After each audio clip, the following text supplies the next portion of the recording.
fun stuff ahead for this stream. We're going to be talking about trap building, and we're going to be designing a bunch of traps together. So if you're new to the channel, I create weekly D&D videos with information and resources to help dungeon masters create awesome games. So that's my mandatory preface to all of my videos. And I'm going to do a few different things for you guys. The first thing that we're going to do is we're just going to pop over to Xanathar's Guide to Everything, and we're going to be looking at the Traps Revisited section, which kind of gives us our basic rules and guidelines for building traps. It's actually, if you look over, that's not the right side. If you look over to that side of the screen, there are the basic steps for trap building that we're going to be going over real quick, just to give everybody a solid basing of what we'll be doing. And then we will be jumping into creating a bunch of traps together. My goal for this stream is that we will create a bunch of cool, interesting traps together, and then at the very end of the stream, I will, well, maybe tomorrow morning, I will create a downloadable file for you all to get the traps that we create, and you can use them in your own games or do whatever you want with them. And so that's what we got going on. And I did also, hey, what's up, guys? Let's give some shout outs here. Wiggles is here, Bromos, Elder Knight, Brad Becker, Fierce Mushroom. Hey guys, what's going on? Good to see you. Good to see you. So I put down in the description as well. There's a link to Xanathar's if you want to pick it up. There's a lot of good stuff in Xanathar's. If you don't want to buy Xanathar's, you can also all of the trap stuff that we are going to be talking about tonight. The Traps Revisited was actually part of the, what do they call that? Unearthed Arcana. So if you want to get it for free, you can just go look at the back issues of Unearthed Arcana, and there was an episode or an issue of it where they went through building traps, and it is essentially unchanged. I know the whole Unearthed Arcana stuff was like a beta or alpha or beta or something, and that through playtesting they were going to alter it as needed. As far as I can tell, it was pretty much 100% copy-pasted from Unearthed Arcana to Xanathar's, so if you don't want to pay for Xanathar's, you can just get the Unearthed Arcana copy, and it's pretty much the same stuff that we're going to be going over tonight. And I also put a link down there to Grimtooth's Ultimate, what is it called? Ultimate Traps Guide. Man, now I forgot the name of it. I'm going to actually go here and look at the literal name of it because I forgot. I know it's called Grimtooth's. And I put a link down there to it because I have this thing now, Grimtooth's Ultimate Traps Collection. And I haven't read through all of it. It's a big, huge, book, but it has lots of traps in it, lots of interesting, unique traps, and so I definitely recommend you guys check that out if you are so inclined. I thought it was pretty inspirational, the few things that I saw, and not only for creating your own traps, but for just grabbing things out of it and using it. So that stuff is down there if you guys are interested in that. If you're not, that's cool, because we're just gonna be doing some trap making ourselves tonight. So there we go. One of the things, if you're new to the stream, one of the things that I do a lot as well, guys, is I read what people are saying and then I interact with you all. I think that is, for me, that is most of the fun of a live stream, is talking with you guys and having that interaction and stuff. So part of the live stream is going to be me reading what you guys are saying and responding to you. That's just the way it works. Another thing that I want to let you know too is that usually for all my live streams, especially if you're catching this on the replay, I will put a table of contents type thing down in the description with quick links to the different things that we talk about, so that on the replay, you can skip ahead to more interesting bits and stuff like that. Another thing that I wanted to do too is I want to we're gonna do a bunch of trap building, but I also want to incorporate a question and answer into this thing. So if you have questions, throw the big hashtag question plus your question down in the chat, and then I will answer questions too as we go along. If they're related to trap building, great. But if they're not related to trap building, that's fine. We can take little breaks and hiatuses to answer some questions as well, because I love answering questions. I love helping you. I mean, I do all this crap to help you guys, right? And so if you have questions about D&D, then this is a great time to get a quick answer.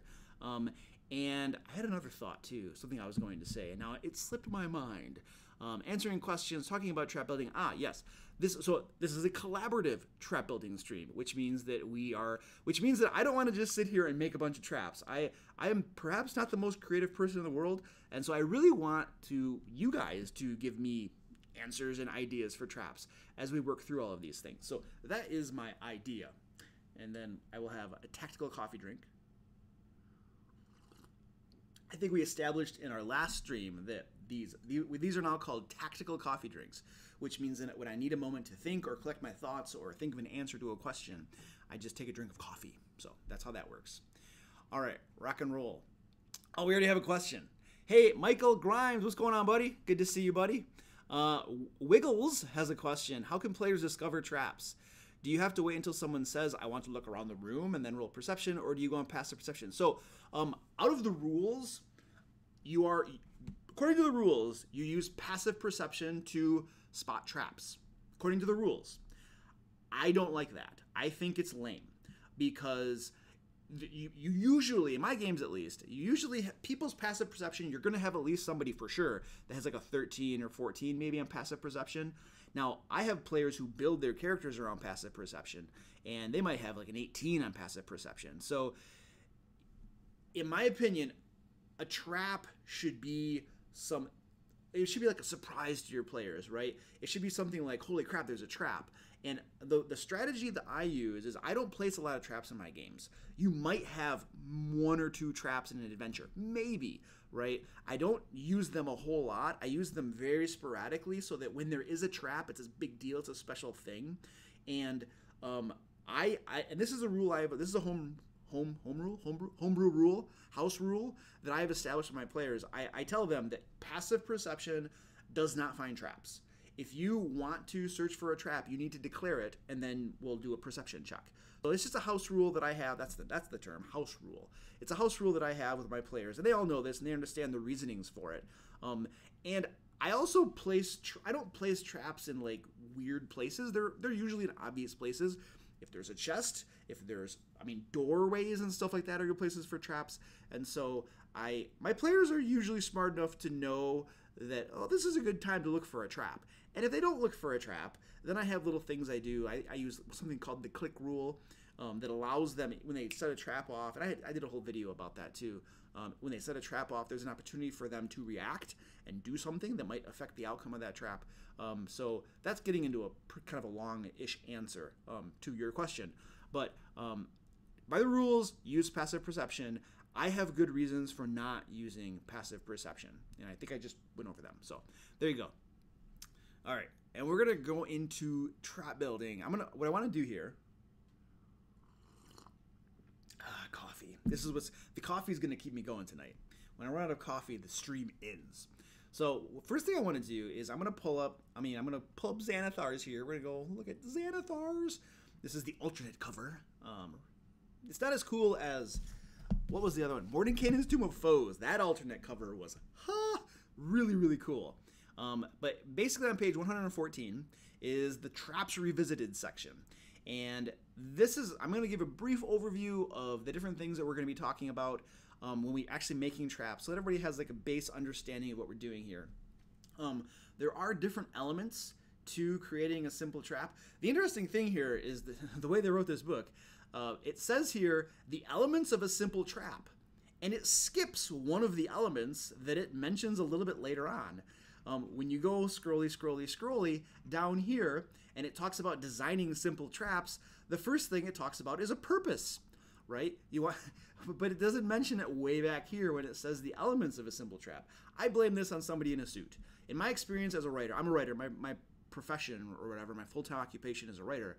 In my experience, usually when something is illogical in a book like this, it's not the writer's fault. It's usually somebody who made the approvals, or somebody higher up who makes decisions and has influence over the writer, made a poor decision, organizationally or something like that. That's what I blame this on. Anyway, that is a tangent.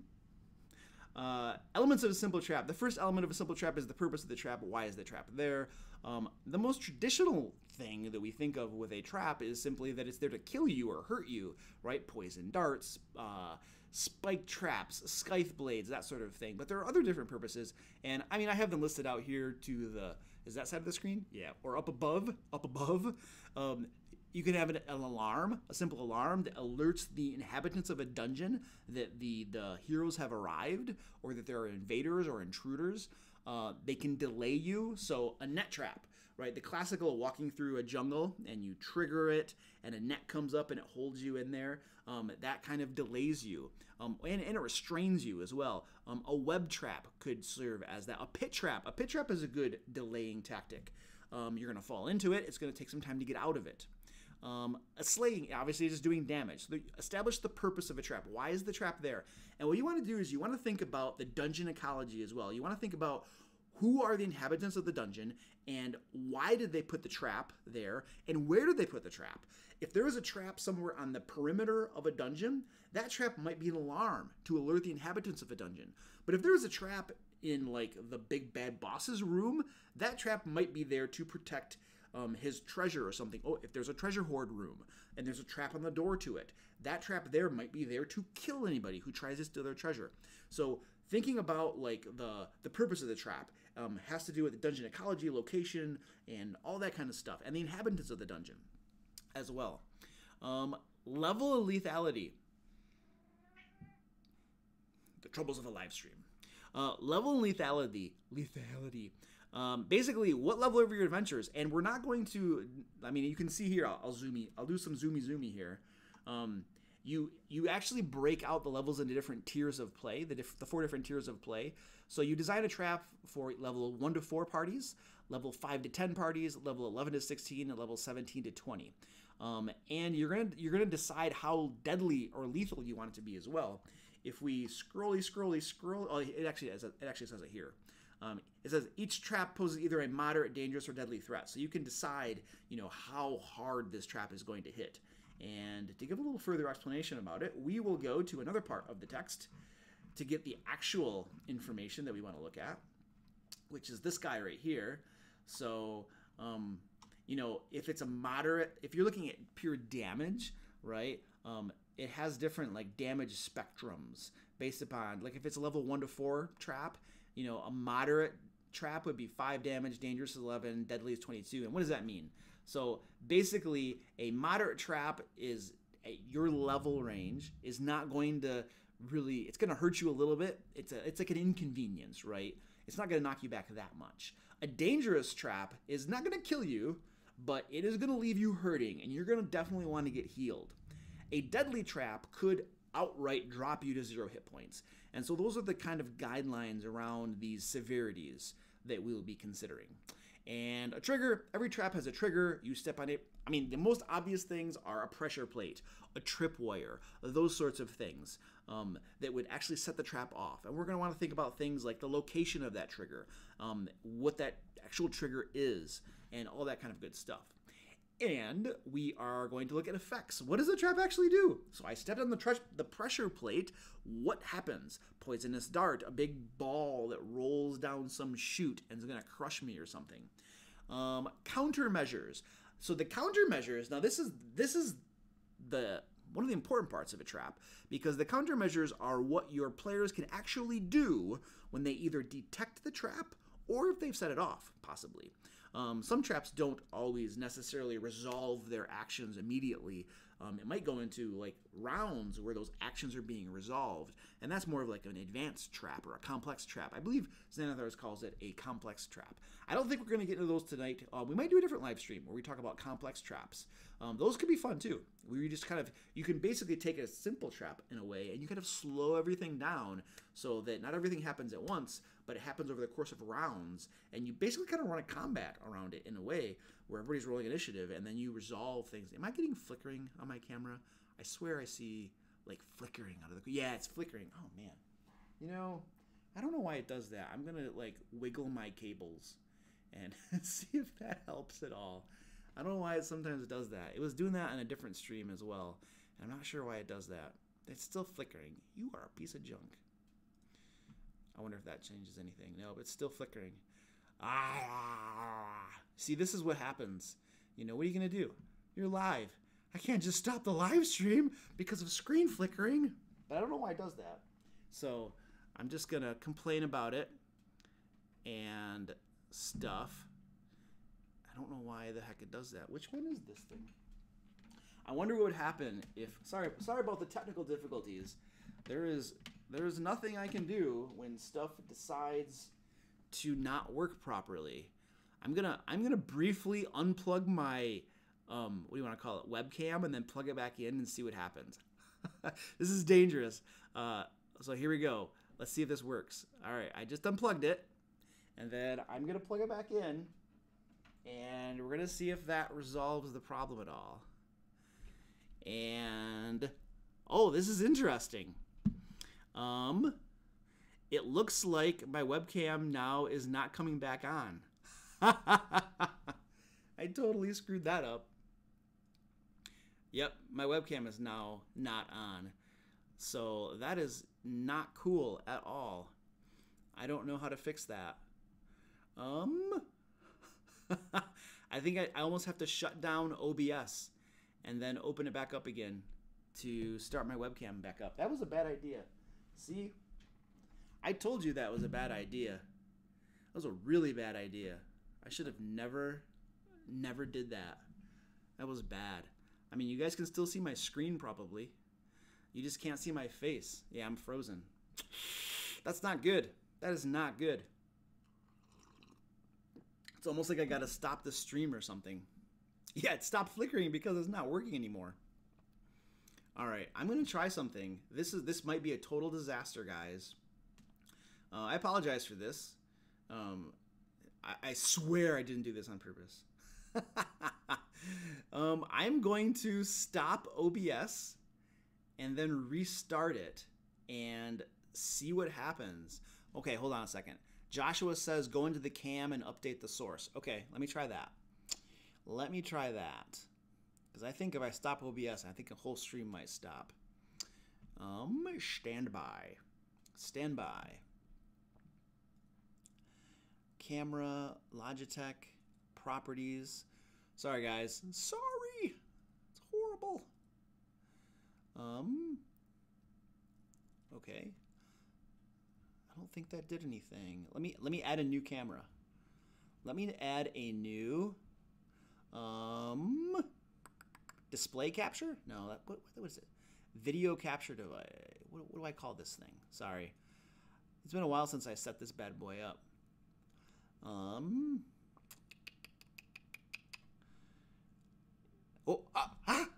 I think it did something. Hey, am I back? Can you guys see me? Hey, it looks like it did something. Oh, I think I got it to work, but now it looks like my white balance is off. And my camera, standby. It looks like my white balance looks like it's totally messed up. Like I'm like a ghoul or a zombie or something. Hold on, let me see if I can fix that for you. Ha. Hey Joel, what's going on, dude? AJ Pickett, what's going on, man? Little CMB in the house. Muddy Boy, I'm glad you could join us, man. Is this your first live stream, Muddy Boy? You said something in the Discord about not being able to catch it before or something. So my white balance is definitely off. Yeah, it dropped it all the way down. Let me see if I can give myself some color. There we go. I look like a human being a little bit better now. There we go. That's pretty good. I can live with that sort of white balance. All right, bam. And I just want to do one little thing. Sorry for the technical difficulties, guys. I want to see something really quick. I just want to double check that my image is actually coming through properly. Stand by. Sorry guys. This is a disaster. It's a horrible live stream. I'm trying to catch up here. What is going on here? I'm trying to. Sorry. I just want to confirm. There we go. I think that looks okay. All right. Whatever. We're gonna roll with it. I don't know. I can't verify my color on my face if it looks okay or not. There we go. I'm good. We're moving on. We are dropping that topic. We're dropping the topic and we're moving on with our actual live stream. All right, where was I before we had our awesome tangent for the night? I think I was talking about something. I think I was talking about countermeasures. Hey, okay, I'm gonna try to pronounce your name. Nevi Nalar? I got close, right? What's going on, Nevi? I'm sorry if I slaughtered your name. I just like greeting people and saying hi, and so I do the best I can.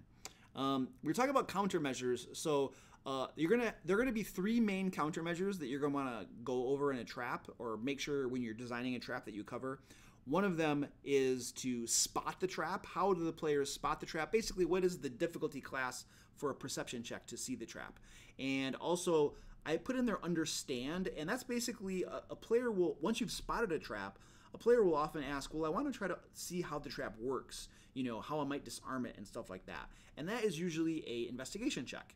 Obviously, D&D 5th edition.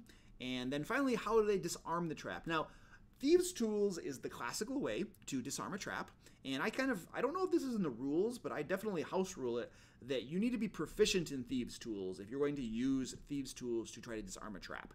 I think that just makes sense. I think I have the same house rule for lock picking. Like, if you don't know how to pick locks, I don't care how dexterous you are or how intelligent you are, if you've not had at least a little bit of training in picking locks, there's no way, in my opinion, that you're going to know how to get those tumblers to stick. You got to have a little bit of proficiency, we call it in Dungeons & Dragons terms, to be able to pick a lock or to disable traps with Thieves' Tools. So that's a house rule. I don't think that's in the core rules. I think that's something I just made up because it made sense. But that's how I do it. So there you go. So I think we have basically gone over the basic guidelines or principles or whatever, the steps for making a trap. And now what I kind of want to do is I just want to start making some traps. And what I want to do too, if you're joining us and you didn't get my little blurb at the beginning of it, feel free to leave questions, you know, big hashtag question during the live stream whenever you want to. If you have a question, it doesn't have to relate to traps. It can relate to anything. And we'll do some Q&A kind of simultaneously as we create traps. And so that should be fun. Fortuna, what's going on, dude? Glad you could join us. I feel like I should read some of what you guys have been saying. I'll be here all night trying to get caught up in chat.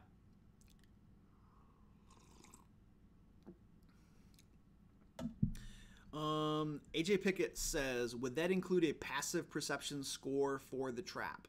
Yeah, we'll create perceptions to spot the trap, correct.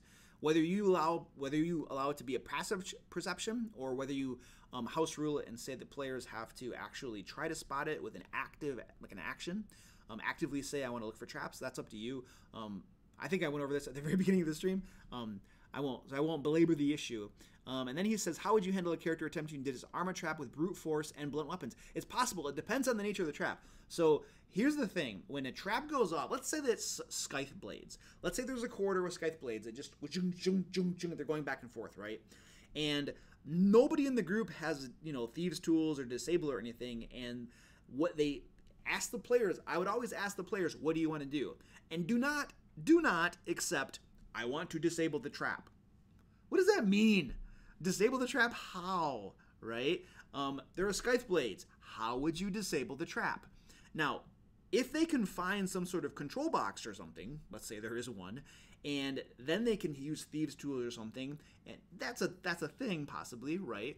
But you might just have the barbarian who's just like, well, I want to reach out and try to grab, not the bottom of the scythe blade, it's going to cut me, but maybe there's a wooden part or something. I want to try to reach out and grab it and then shove it really hard and bend it, or even break the wood or something. In that case, you might call for an athletics check as the scythe's going through to like reach out really quickly and try to hit that thing hard and bend it or break it so that it can no longer swing back and forth. You might have a player who's like, well, the scythe blade's swinging back and forth and is going in and out of a hole, so I want to wedge something in that hole, right? So I'm going to take like a rock that is back there, and when the scythe blade comes out this way, I'm going to go in this way and just shove a rock in the hole so that when the scythe blade comes back, it hits that rock, potentially damaging the scythe blade, breaking it, causing it to malfunction or something. And so whenever players want to disarm a trap, I would ask them specifically, okay, explain to me, describe to me how your character is going to disable the trap. And then based upon their description, you just adjudicate. You just come up with things and you decide, well, that sounds like an athletics check. Shoving that rock really quickly in there before that scythe blade can come back again, that sounds dexterity related. So that might be an acrobatics check perhaps. Or you might make an athletics, a dexterity athletics check. So you would, if they're proficient in athletics, they get that proficiency bonus. But you might say that it's dependent more on dexterity than on strength. And so you might use their dexterity modifier plus their proficiency to get that rock shoved in there. So that's how I kind of would handle disarming traps. Some things are a little bit easier, like if there is a if there's a chest with a dart that's going to shoot out at you, in that case, you might, the person might look around for like the triggering mechanism and then say, well, I can see the triggering mechanism. What I want to do is I want to use my thieves tools to disable or undo that triggering mechanism. In that case, you just use like a simple thieves tools check, which usually a dexterity check. I don't think that's in the rules actually. It's either a dexterity check or you could argue that it's an intelligence check as well. Plus, if you're proficient in thieves tools, then your proficiency bonus. So, hope that helps answer the question a little bit.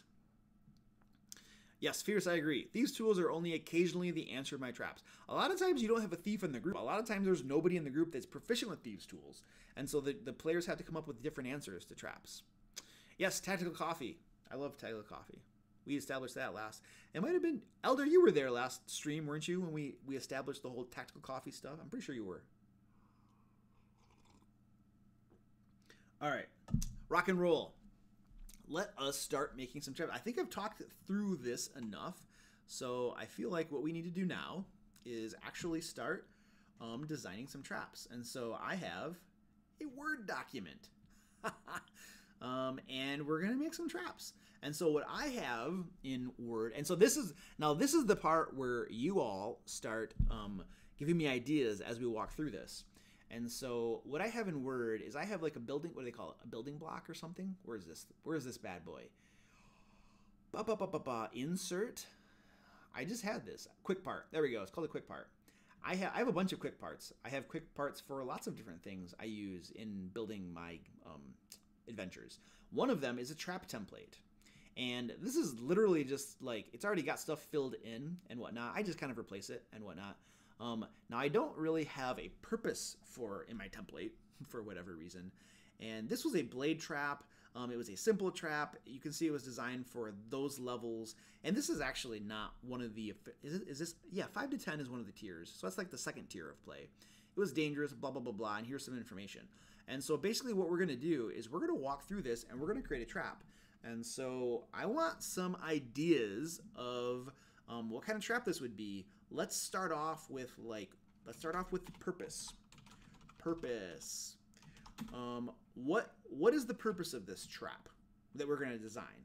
I mean, we got like alarm, delay, restrain, slay. So I think the first thing we want to do is decide what the purpose is going to be. So throw out some ideas here, guys.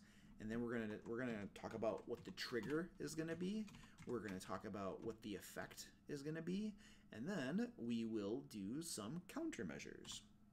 I feel like what I should do here is trap name. What I should actually do here is I should save this as a new quick part and call it my trap template. Is that what I called it before? Trap template. Yeah. Let us save selection to trap template 2. There we go. That'll make that a little easier for us. All right, let's see what you guys got going on here. Mold earth trap. I'd like to explore alarm traps. Okay, we could do that. I like alarm traps. Slay, delay, restrain. You guys are just throwing out like all the different. All right, well, I'll tell you what. We're going to go with Joel's request for an alarm trap, because that is like, if you're looking at the 4 different categories of traps, and there are probably different categories we could come up with, but if you're just looking at alarm, delay, restrain, and slay, alarm is the first one, so we should make an alarm one. So it is an alarm trap. We'll expand on this idea here, but we need to also, the level and lethality, let's just call this a level 1 to 4 trap. Might as well just start off there. And if the whole purpose here is to set off an alarm, we're supposed to also decide the lethality of this. Now, this may be a moot point, because if the only purpose is to alarm, then there might not actually be a lethality to it. So I'm just going to call it moderate for now. I don't know if lethality totally applies since it's an alarm trap. Let's look at the effect. We're going to skip trigger. And we're going to look at the effect. What is the actual alarm? What do we got? Let's see. Ideas for the actual alarm. AJ says, a large box full of rusty old swords. It cuts, but is mainly just loud. Okay, where would it be? Like where would it be staged, and how would it fall? Delay with increasing lethality based on how long it takes to solve. Oh, that's interesting. Okay, when we get to our delay trap, we'll do a delay trap, and we'll come back to that, Fierce. High-pitched noise to delay an alarm. Ring a bell in the guardhouse. Those are good ideas. Those aren't bad ideas. However, the large box of rusty old swords is a unique one. It's not a standard one. You know, just a high-pitched noise is what we would typically think of for an alarm, and there's nothing wrong with that. But I like the idea of swords falling and clattering. And it could even be swords that fall down on top of the adventurers. So it'll do a little bit of damage, but not a whole lot. But it mostly just makes a racket, a lot of racket. What if, I have an idea. So the effect is that, I gotta format that properly. Swords fall down atop the hero. Swords fall, causing damage to any that stand underneath them,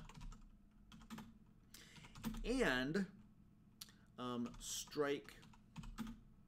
What would they have put on the floor? So what I'm envisioning here, guys, is that when the swords fall, there's something on the floor that would cause a loud racket. Or is it enough if they fall on like stone or wood? But is there something that we could have, the inhabitants that made the trap, is there something they could have put on the floor to make the swords even louder when they fall? You see what I'm saying?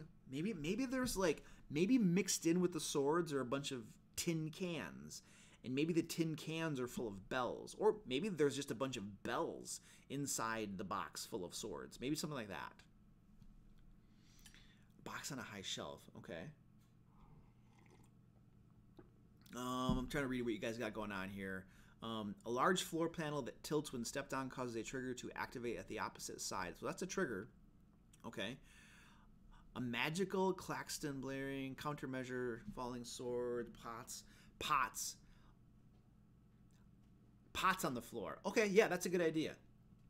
I like that. I like that idea. So let's do a little bit of description here.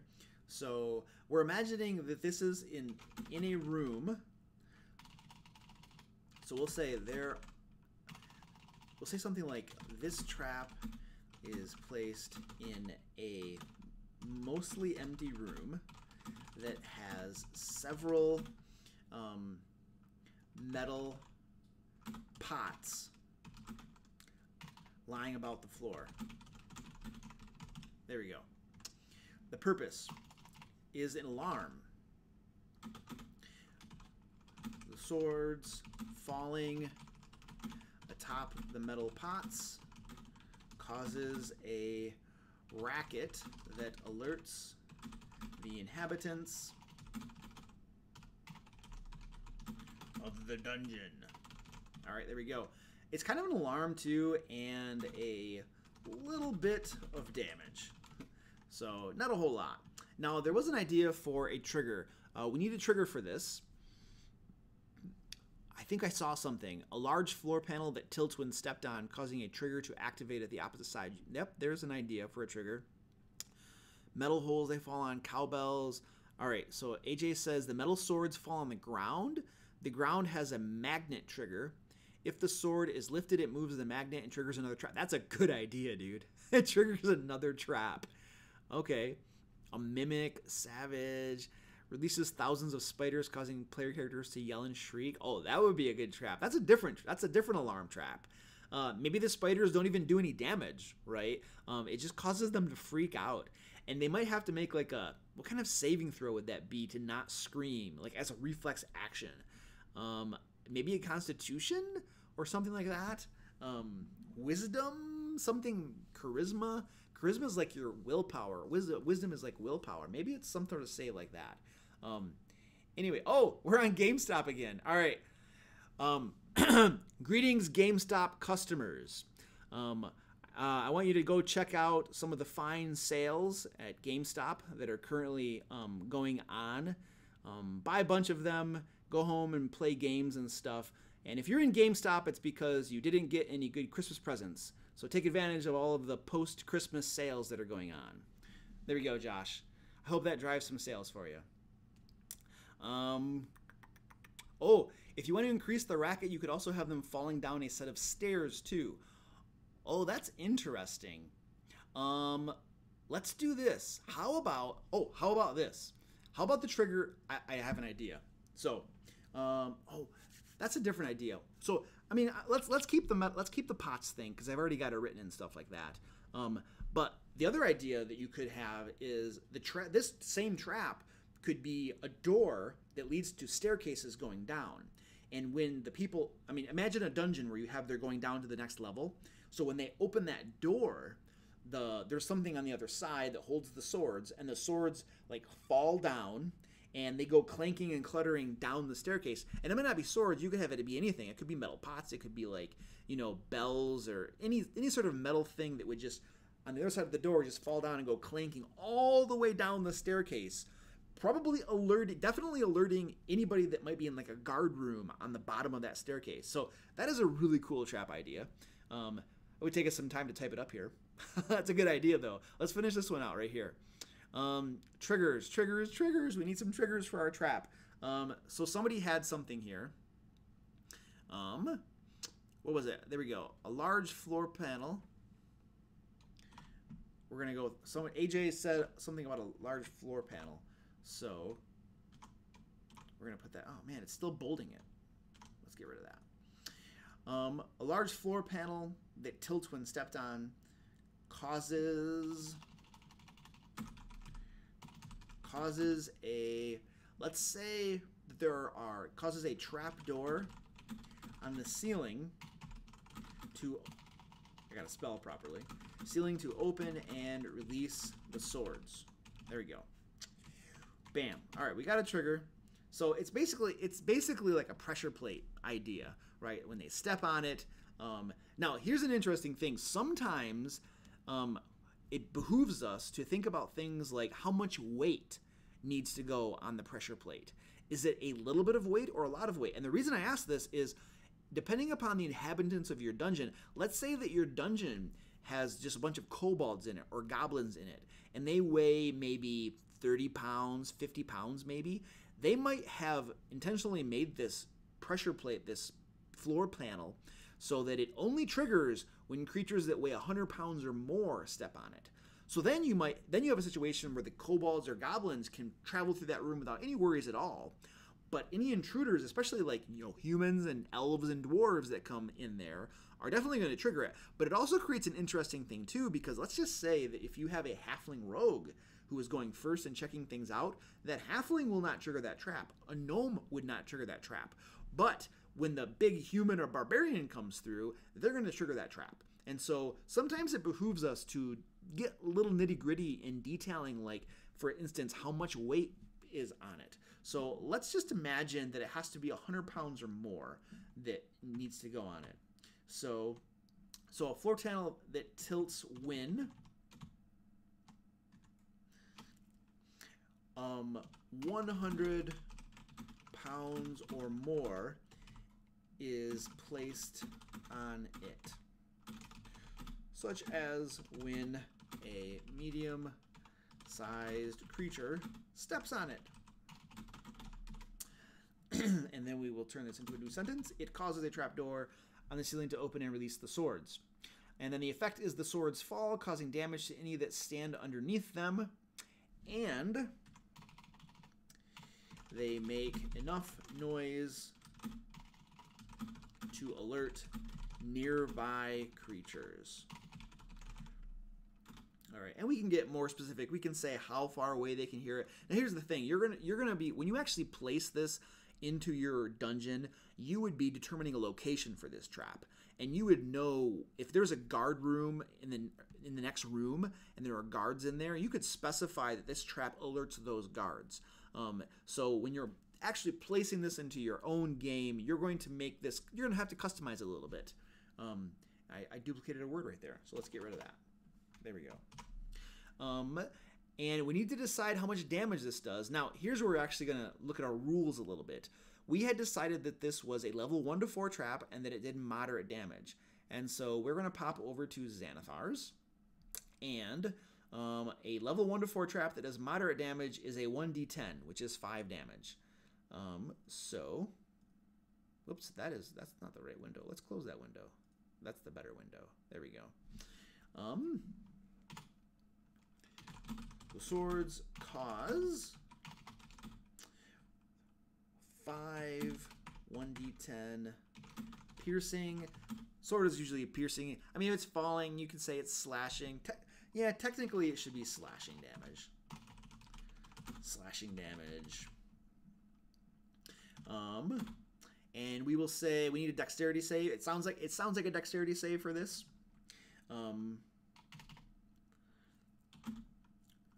Victims make a DC. Now, what would the DC be? So here we'll go back to the rules. So this, I don't know. These never made sense to me. They're telling me that a moderate damage trap is going to have a save DC of 10.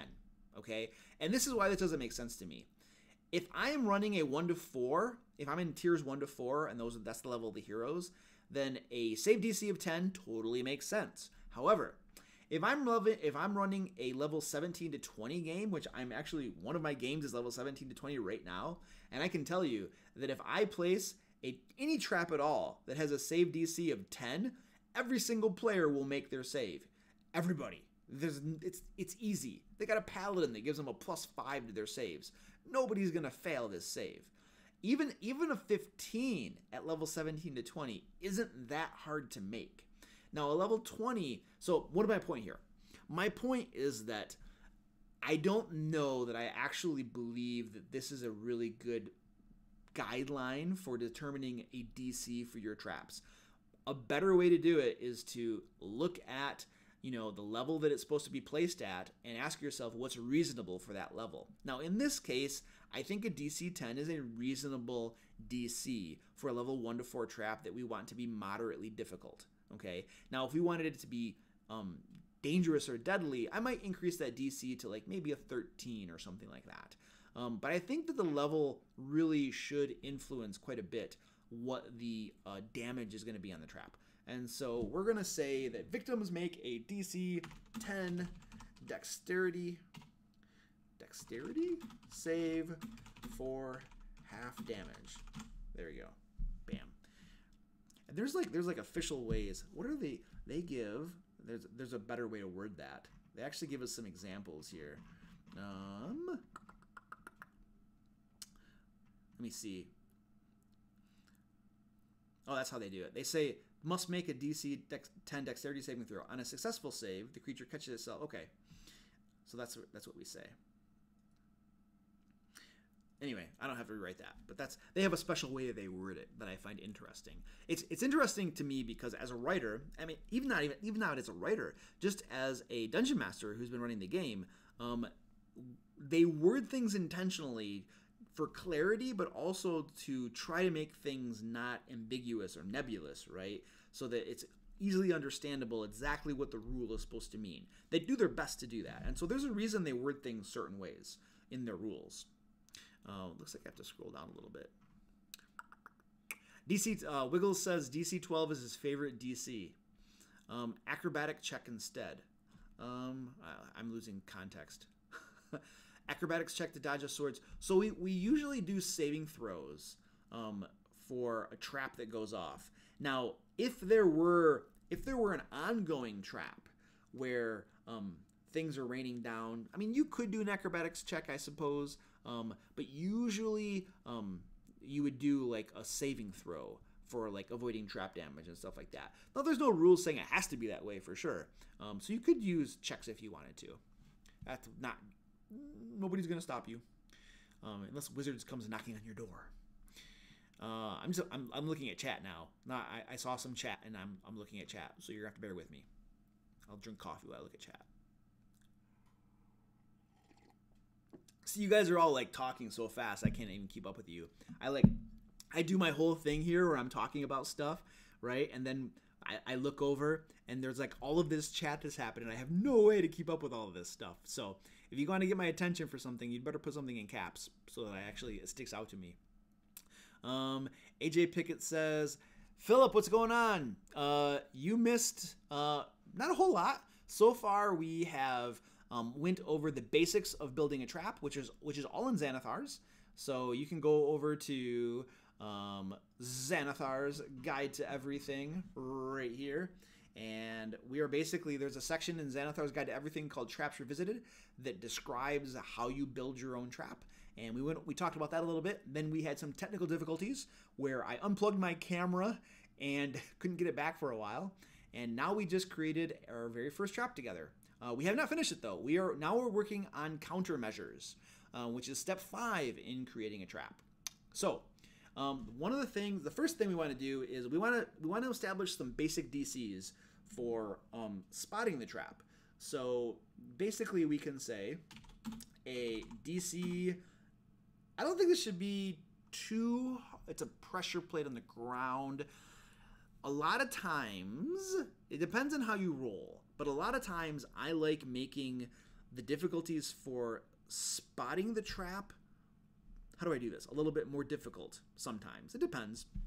In this case, I think we're going to make this a little bit difficult to spot the trap. And so we're going to call this a DC 14. And it's going to be a DC 14 Wisdom Perception. Gotta capitalize that. Perception check reveals the presence of the floor panel. And we might even say reveals that one edge of the floor panel. We might want to get specific here, right? One edge of the floor panel is an inch higher than the other, as though it were designed to tilt. Now here's the thing. Here's why I'm getting specific with this, guys, because if the players look for traps or you're using passive perception and they spot the trap, you don't want to tell them, oh, you just found a trap. That would totally ruin everything. Like, all of the suspense, all of the drama that you could like reap from this whole scene that's playing out is totally ruined if you say, oh, you guys found a trap. So you want to be specific about what you tell them. You notice that one edge of this floor panel is higher than the other, and it looks like it was designed to tilt. And then they say, why would a floor panel be? It's a pit trap. Aha! It is a pit trap. That would be my suspicion. If you say pressure plate, right, they're going to think, oh, that causes the trap to go off. But if you say, and I actually like, whoever gave this idea, this is a great idea to call this a floor panel instead of a pressure plate. Because now I'm going to think that the floor panel that tilts creates a pit trap. And then, if I were a plucky adventurer, a rogue who is very confident in his abilities, I would walk up to that pressure plate, or up to that floor panel, with my 10-foot pole, and I would just, stab it to reveal the pit trap. Once the pit trap is revealed, it has lost its effect, right? And I would trigger the trap by my own brash actions. And so, you definitely want to, if they find the trap, tell them what they find, what it is that they find that's exceptional. If there were like spikes that shot out of the floor or something, and they found the trap, you would tell them, you notice that on the floor there are very small holes, about 1/4 of an inch in diameter. And that's all you would tell them. And then they would have to figure out, well, what do these holes do? What does this floor panel do? And this is where the next part of the countermeasures come into effect. Now we're actually going to do the investigation check. And because what's going to happen next is the players are going to say, well, I found this floor panel here. I found these little holes. I want to see if I can figure out what they do or why it's like that. I want to see kind of what happens here and why it's exceptional. And so that's when the investigation check comes into play. And so then we will say a DC. Now we might make this a little bit easier for them to figure out what happens. So let's say that a DC, let's just make it an 11. That's a good round number for us. DC 11, and this is going to be intelligence. Intelligence investigation. Investigation check reveals that maybe we can have them notice that reveals that there is a trap door directly above the tilting floor panel.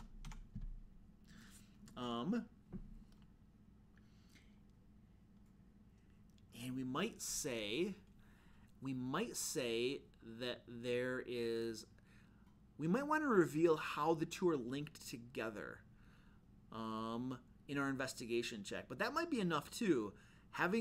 Revealing that there's a trap door above it might be enough too, because then they would figure out that perhaps they would deduce that the tilting floor panel causes the trap door to open, and then possibly something comes out of it.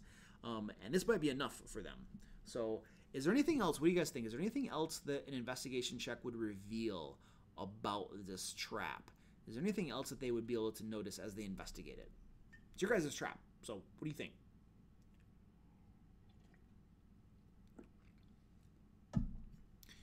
Oh, a trap name. Yeah, we have to make a trap name. All right, Elder. The Maniac. Hey, what's going on, Maniac? I'm running a campaign right now. I'm doing my first online game. Awesome, dude. That's cool. Yeah, that's sweet, dude. I hope that goes well for you, man.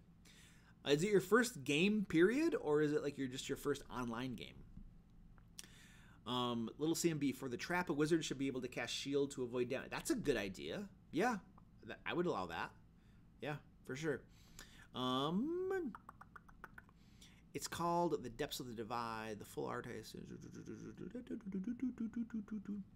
Also, would the trap happen as pressure releases or immediately? You might. That's a good question, Elder Knight. I mean, you could. We're kind of envisioning that this trap happens immediately, but you could have it where when they step on it, it tilts a little bit and nothing happens, right? And then they're going to be like, "Oh crap! I mean, you would describe it. You would describe as they step on the floor panel, it tilts a little bit, right? And then you would say, "What do you do?"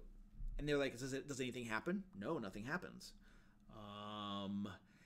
And then they have to make a decision. Either they're going to dart back quickly, which would then cause the swords to fall, or somebody might be like, "Don't move. Let's maybe put a whole bunch of weight on there to keep it from moving and then go around it or something." So you could run that trap either way.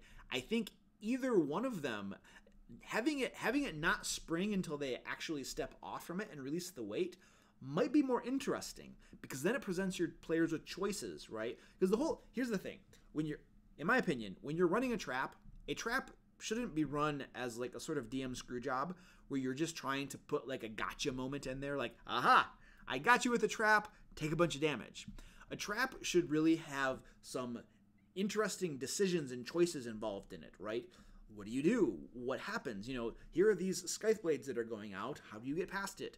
And so it turns, instead of just saying you take a bunch of damage, right, make a save, and if you fail your save or you even succeed your save, you take a bunch of damage. Instead of that route, turn it into an interesting scenario that plays out. And so having them step on the floor panel and have it not go off immediately creates that scenario and creates choices and stuff, which will make it more interesting for your players. So we've already kind of written this up. Actually, we should say this. And we will say when, we're changing it, when the weight is removed from the floor panel.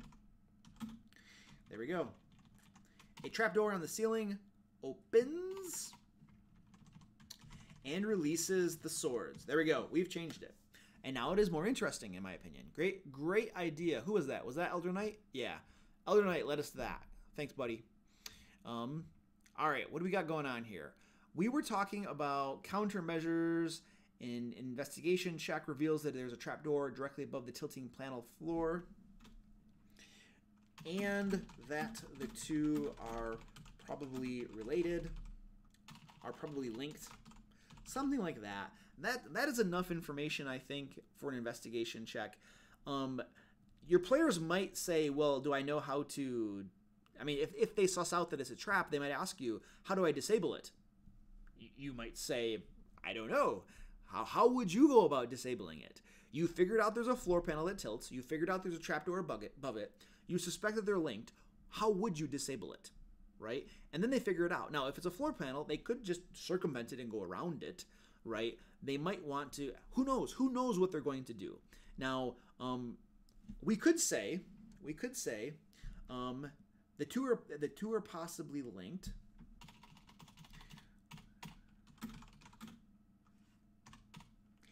And that there is some sort of mechanism below the floor panel. Because presumably, when it tilts up, the part that tilts up might reveal a little bit of the underneath workings of that floor panel.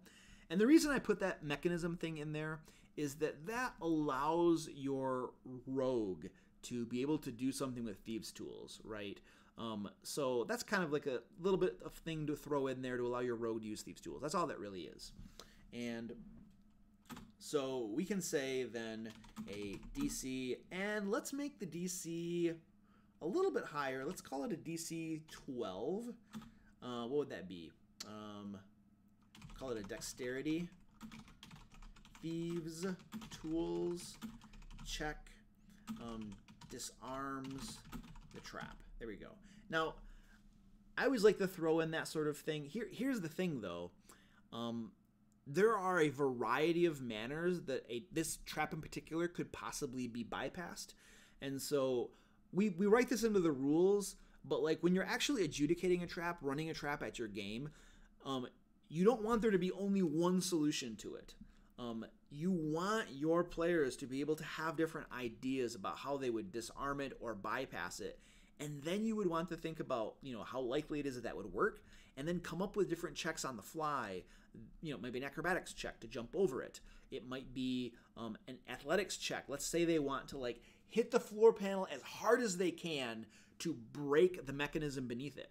And so you might have your fighter get out his maul, and the barbarian gets out her axe or something, I don't know.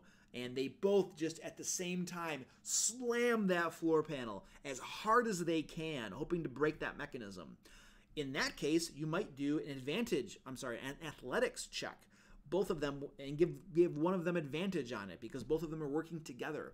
And it might be a DC 15 athletics check for them to break the mechanism. And if they hit it hard enough and they pass the check, they break the mechanism and it no longer triggers that trapdoor. So the point here is when you're running a trap, keep an open mind to ideas that your players might have. This applies to traps, but it also applies to everything in D&D. You want to keep possibilities and avenues open to encourage your players' creativity, to encourage them to role play. You don't want to create. You very rarely want there to be one correct solution. Sometimes there is. There's no ultimatums or absolutes, I suppose. But having different options is always good. And you never know what your players are going to come up with, what they're going to suggest. They might have a really good idea where it's I never thought about that. And you just roll with it. So anyway, there's a tangent for you on I guess theory behind running traps at your games. So all right, I'm gonna get some coffee. I think we finished this trap. Oh, we haven't given it a name yet. Somebody said that. I think it was Elder Knight. He said give it a name, and we never did. So we're gonna have to give it a name. We'll call it Rusty Sword Alarm Trap. There we go. That works for me. Did we say Rusty? Trigger effect. There we go. We'll say Rusty. Yeah, and you could do something cool too. If they get hit by a rusty sword, they also have to make a Constitution save, or take a little bit of poison damage or something. From the rust or something. I don't know. It's kind of like a tetanus thing or something. You could do something like that. It's cool. All right, sweet. So we have that trap made. We should make some more traps. It's 9 o'clock too. If you guys got any questions, remember, throw a hashtag question and I will answer questions. Oh, somebody retracted a question, a message. He's retracting lots of messages. That's funny. All right, Maniac. See you later, buddy. All right. Roll tetanus. Yeah, roll a tetanus check. Awesome. We're going to create some more traps together. So what kind of traps should we do next? Bromos says, don't be afraid to give the trap hit points for a timer type trap that some goblins run down a hallway and catches up to you. Hit points, like if they're, yeah, you could do that if they're beating on it or something or trying to destroy it. You could give it hit points, absolutely. Yep, for sure. All right, let's create another trap. Another trap.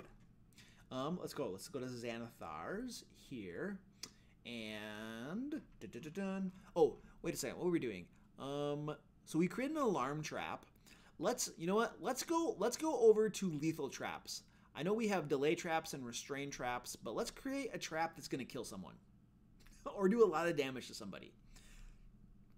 All right. Oh, people are already suggesting delay traps. I guess you were all thinking we're going to do delay traps next. So I suppose we'll just do that. We'll do that. We'll do a sleigh trap some other time. Later a little bit. All right, so delay traps. Fierce said wiggles. Try one of each purpose. Yeah, we're gonna do one of each purpose. We might as well go through them like from beginning to end. So we'll do a delay trap. Elder Knight says loose falls from the ceiling. A delay trap. Loose stones or something falls from the ceiling. With increased lethality ooze. Trap that burns spell slot. Oh, that's Peter. That is vicious, man. A trap that burns spell slots. Oh man, that's horrible. That's the type of thing I'd put in my games. Elder Knight says ooze falls from the ceiling. Oh, I like that. I like that idea. Okay, so this is good. Okay, I mean a delay trap, and we could say, I mean, it could cause a little bit of damage too. Like if you got, it might be like a poison damage. Oh, that's what we could do. That's not a bad idea. So we're gonna roll with the ooze idea that falls from the ceiling. I like that idea, dude. All right, so let's create a new trap. Let's give ourselves a space here. We're going to input my, where'd that go? Trap template number 2. So this will be a falling ooze trap. That doesn't sound very like, I'm not very good at making titles on things, I think. It doesn't sound like super like awesome and dramatic. If anybody's got a better idea for a title, please throw this in the comments. I am not satisfied with that title. All right, now who do we want to challenge? What tier? So let's go over to Xanathar's. Xanathar's Guide to Everything. Let's not start singing. If I start singing, that would be bad for everybody. I guarantee you. I'm not a singer. All right. What level tier are we going to go for? 1 to 4, 5 to 10? I think we just did a 1 to 4. Let's do a 5 to 10. Let's do a level 5 to 10. All right, a simple trap. Oh, I already got it. Level 5 to 10. It's not going to be dangerous. Let's make it another moderate. Is moderate okay? What do you guys think? Moderate, dangerous, deadly.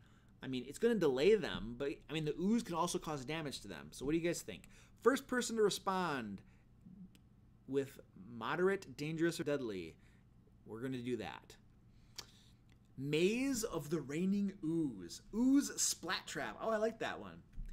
Not the sugar-free Jello. Ooh, Jello Trap. Philip says, I once made a trap that binds the PC by the food, then skeletons attack them. Okay, nice. Moderate. Okay, there we go. Moderate it is. Somebody responded. I wonder what the delay is. I think there's like a 5 to 10 second delay between like when I say something and you hear it, and then when you type something, I see it. I know there's some sort of delay there. Oh, Fierce, you're too late. Fierce said Deadloo. Sorry, Deadloo is not an acceptable answer. The acceptable answers were moderate, dangerous, and deadly. All right, we went with moderate. Anyway, I'm making fun of your spelling, Fierce. I know you were like furiously typing. You're like, oh, I gotta make this deadly, and then you misspelled it, and then I'm mocking you. I'm heartless. Sorry, buddy. All right, so we have a falling ooze trap. Somebody had ooze splat trap. I like that. We're gonna do that. Ooze splat trap. We're gonna go with that one. Awesome. So it's a simple trap. It is levels 5 to 10. It's moderate. The purpose is to delay intruders and cause some damage. It could be damage. It might be an effect too. Effects sometimes are worse than damage. So, Elder Knight says you forgot to answer in what is format, like it's like Jeopardy or something like that. Foot not food. Fierce is like this tiny phone keyboard. Hey man, I can't. My phone's not super big. I just got like this. It's not small. Here's the next to my face for size comparison. It's not super big, but my daughter just got a new phone, which is like a nice big screen, but her old phone is an iPhone 5, I think, and the screens on those are really small. But my wife, for whatever reason, wanted to switch up her like big screen phone for the iPhone, and so now she's got like a little tiny screen. And like sometimes she asks me to do things on it, like to fix things and stuff, and I'm doing the same thing. I'm like at this little tiny screen, and I've got like guy thumbs, and I'm like, I can't get this to work. Anyway, that is a tangent. All right. So let's get going here. So an ooze falls from the ceiling, it delays intruders and causes some damage. Now oozes out of the Dungeon Master Guide have like blind sense, and so blind sight. So they could just, when somebody walks beneath the ooze, it falls on them. It could be as simple as that. That could be the trigger. But what do you guys think? This is collaborative. I don't want to do all the work myself because I'm lazy. So what would be the trigger, guys? Is there something more inventive than simply walking beneath it causes it to fall on you? And we need to think about the effect as well. So start giving me ideas for the effect. We wanted to delay that. We wanted to delay them. So does it just kind of like congeal around them so they can't move? Could it do something more interesting? Maybe it like lands on them and then it slowly hardens until they're like caught within this like hard shell or something. I don't know. What are some ideas here? What do you guys got? Suppose the oozes sticks to players and reduces movement. Ah, that is a good idea, dude. It doesn't just outright stop them from moving, but it causes them to move slower. I like that idea. Grim, what is going on, dude? Glad you could join us. He says you might have said something before and I just didn't see it. Sorry if that's the case. The chat's moving too fast for me to keep up. Anyway, Grim says a pressure plate that sends the ooze flying at the party. Yep, we could do a pressure plate. We just did something similar to a pressure plate, so I'd like us to find something different. The ooze makes the PCs fall to sleep while dealing damage. That sucks. That's a good idea if it's like a magical sleep or something like that, and then it also deals damage. Yeah, I would want to make it like, well, they would probably have a chance each round while they're receiving damage to wake up. So they get to make a new save against that each time. Talking under the ooze makes them fall. Ooh, talking under the ooze. I like that idea. So they don't have like blind sight, but it's sound. So if they're not traveling quietly, ooh, if they don't make a stealth check, or if they fail a stealth check, it causes the ooze in the entire room to fall. Oh, that's it. I'm rolling with this. I like this idea because here's the thing. Here's what I'm thinking. The problem with an ooze on the ceiling is that the first hero to walk underneath it, ooze falls, right? Everybody else is unaffected by this. So what would be a mechanic that we could get everybody in the party to get ooze on them, right? And the solution to this might be that the ooze falls when there's lots of noise. And so when the first person comes into the room, that's not a big deal to make the ooze fall. So more people come into the room. Once you got several people walking through the room, the combined noise of all of their footsteps, that is what is enough to make the ooze fall. And at that point, you have the ooze falling upon everybody in the party, which I think is more fun. Probably because I'm the Dungeon Master, I suspect the players wouldn't think that's fun. I like that though. We're gonna roll with that. So the trigger, we're gonna say, let's unbold that. The ooze is sensitive to sound. Let's say when at least 3 creatures enter the room and fail to make a DC. What's the DC going to be? Let's call it a DC. It's moderate. We're at level 5. Let's call it level 5 to 10. Let's call it a level DC 15. I'm going to do DC 15. Fail to make a DC 15 dexterity stealth check. The ooze falls. Now we need to put something up here. We need to put a description up here. Ooze covers the entire ceiling in a large, let's call it a 15 feet by 15 feet room. Because we got to set the stage, right? We got to explain kind of what's going on. What color is the ooze? Transparent. Transparent ooze covers the entire ceiling. Transparent because if it's green, it's obvious. Let's make it transparent. And here we go. We're going to skip the countermeasures because I just got an idea for a good way to spot the ooze. We will say that a DC... Let's not make this super hard. Let's make this a DC 12. A DC 12 Wisdom Perception check reveals an odd shine to the ceiling. Okay, here's the thing. Here's the idea. If you're looking around the room, you don't just notice that, oh, there's ooze on the ceiling, right? Because that's going to give away a whole bunch of stuff. It's a transparent ooze. And so instead of noticing ooze, you notice that there's this weird shine to the ceiling. And then what we'll say is a DC 15 intelligence investigation check reveals that the shininess is caused by a transparent, and we're going to call it slime. Here's the thing. Words are important. The words you use to describe things are very important. If you tell your players that there is a transparent ooze on the ceiling, they will immediately think that it's a monster because oozes are monsters in the monster manual. However, if you call it a slime, it's not as obvious that it's a monster. You might call it a transparent gel or something on the ceiling. So the words you use to describe things to your players are important. Now, obviously, there's a little bit of metagaming aspect to that if you say ooze and they think that it's a monster, you could say that they're metagaming, but I don't really care about that so much. I don't get into the whole metagaming bullcrap. I just make sure that I run my games in a way to minimize the possibility of metagaming as much as possible, which means that I use my vocabulary correctly, in such a way that it minimizes the chances that they're going to immediately jump to conclusions. Because I don't want them to immediately think ooze, slime, monster.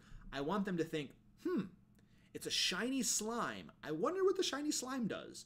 And then they start investigating more. They might shoot a firebolt at it. They might shoot an arrow at it. They might have somebody walk underneath it and see if it falls, and it won't, right? Unless they start making lots of noise, okay? And so we're gonna say a transparent slime. So the investigation check reveals that the shininess is caused by a transparent slime that covers. If we say clings, again, words, clings is a bad word because monsters cling to ceilings, creatures cling to things, okay? But if we say a transparent slime that covers the ceiling, right, then it seems a little bit less, dangerous or odd. It's just, oh, there's some slime covering the ceiling. Not a big deal. It's quite possible that your players will just think that that is flavor text. I've had my players think things are just flavor text. Oh, it's just Luke being descriptive. And it's not. It's actually something important. Okay, so there we go. Oh, I like that. Fierce has a good one. A particular slick shimmer covers the ceiling. Ooh, I like that. We're going to use that.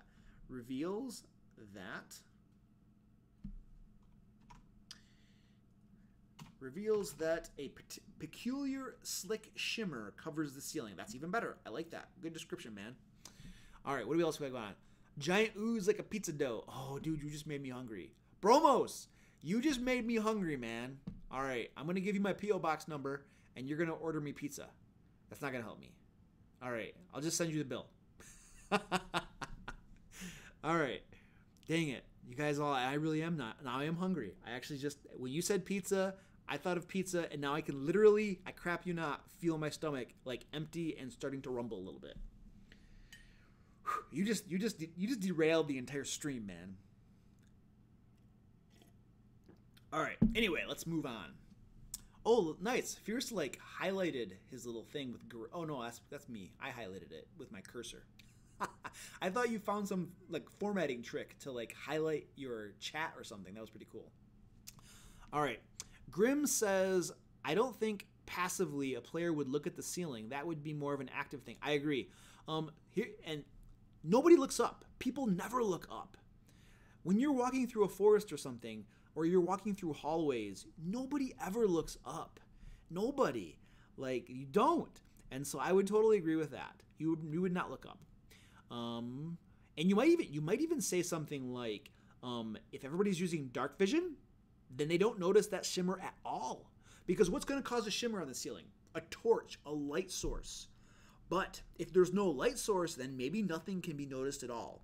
Now that's a little bit more devious on the part of the Dungeon Master, because then there's no chance at all for them to realize that there's a trap. And I want to give them a chance to realize there's a trap. And so I'm not going to say that, but you could, if you wanted to be particularly cruel and monstrous to your players. I'm not endorsing that behavior by any means. A pizza stream. Wait a second. Oh, wait. The floor would be clean because it's ooze and slime, right? Yeah, the floor would be very, very clean. Oh, that's a good idea. A wisdom perception check reveals that a peculiar slick shimmer covers the ceiling and that the floor is void of rubble and dirt, unlike the rest of the dungeon. There we go. So there's a slick shimmer on the ceiling and the floor is completely clean. All right. Something cleaned the floor. Something ate stuff off the floor. There we go. I like it. I like it. Fierce is going to make himself Eggs Benedict. Well, I don't know what Eggs Benedict is. That's probably like, Luke doesn't know what Eggs Benedict is. No, because I play D&D all the time, guys. You don't learn these things when you're too busy gaming. I don't know. That's my excuse. Whatever.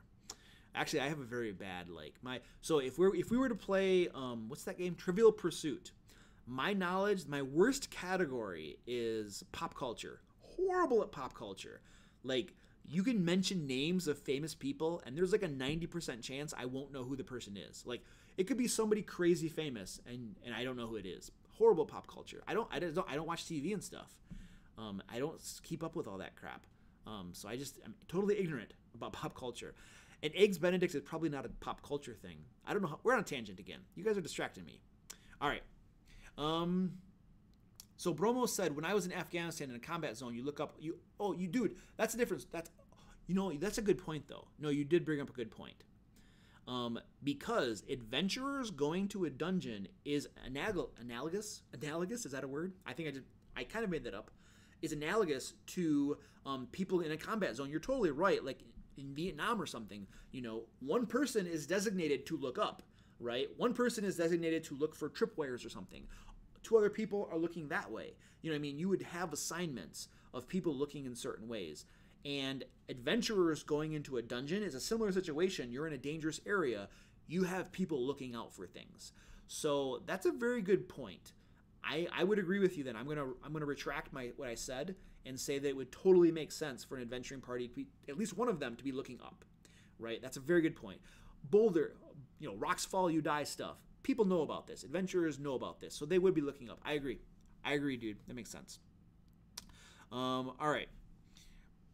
Multiple drains on the floor. Oh, that's interesting. There could be drains on the floor. Ooh, because the ooze falls, it consumes stuff, and then it goes down the drains. It collects in basins below, and then the inhabitants of the dungeon have to like reapply it to the ceiling or something. That's interesting. I like that. Let's put that in there. There are also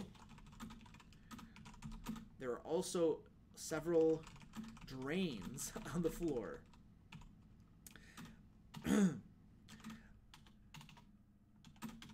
After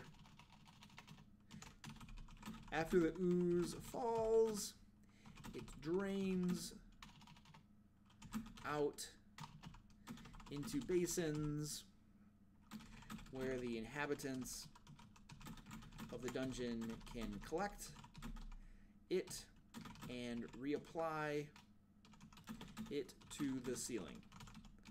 There we go. Nice. That's a good idea. I like that. Good, good, good. You might even, I would almost include the fact that there are drains in the room as part of the description of the room. I don't even know that I would make that reliant upon the perception check. You might, when they enter the room, describe that there's an empty room and there are several drains on the floor. There are drains on the floor? Why are there drains on the floor? And then they start going in looking at the drains. And while they're looking at the drains, the ooze falls on them. That is a devious trap.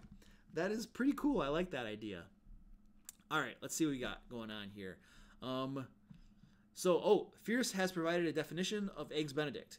It is a wonderful breakfast food made with a toasted English muffin, Cajun shrimp, and a runny egg covered in hollandaise sauce. That sounds interesting. Shrimp and stuff. Nice, dude. I like that. The Ooze Wrangler. Nice. All right, cool. Let's finish this trap up, and then I'm going to take an intermission break, and then we'll make another trap. And we're approaching 9:30 too, and we've only gotten through 2 traps. So we need to like, I mean, this is good though. I mean, I think it's slow going, but we're talking about a lot of things that I think are important when you're considering trap making. Because remember, I think the point of the stream is not necessarily to make a bunch of traps that we can use, but it's really, I think, to, get us all maybe educated and firmer understanding of how to go about making traps and stuff like that. So I think we're covering a lot of good ground and talking about lots of good things to consider when we're making traps. So Wiggles, it's 2:30 a.m. Oh, that's right. You're like in Europe somewhere, right? I forget where it was. I had one of my viewers was from like Ireland or Scotland or something like that. Was that you, dude? I know someone was from over there. I don't remember who that was, though. I know there was somebody from way over there. So,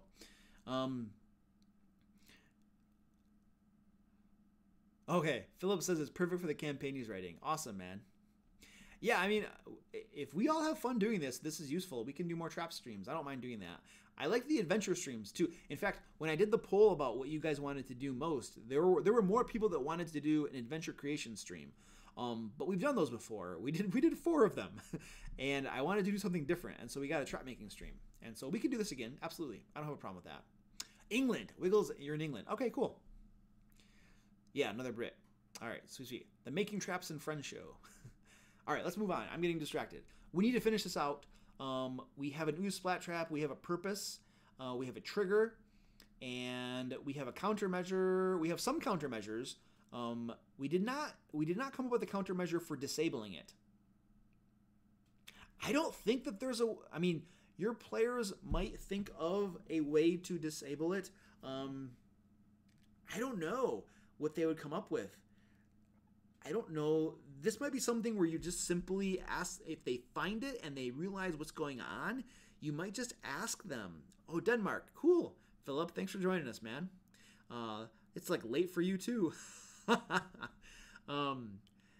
This might be one of those traps where there's no real way to disarm it or disable it.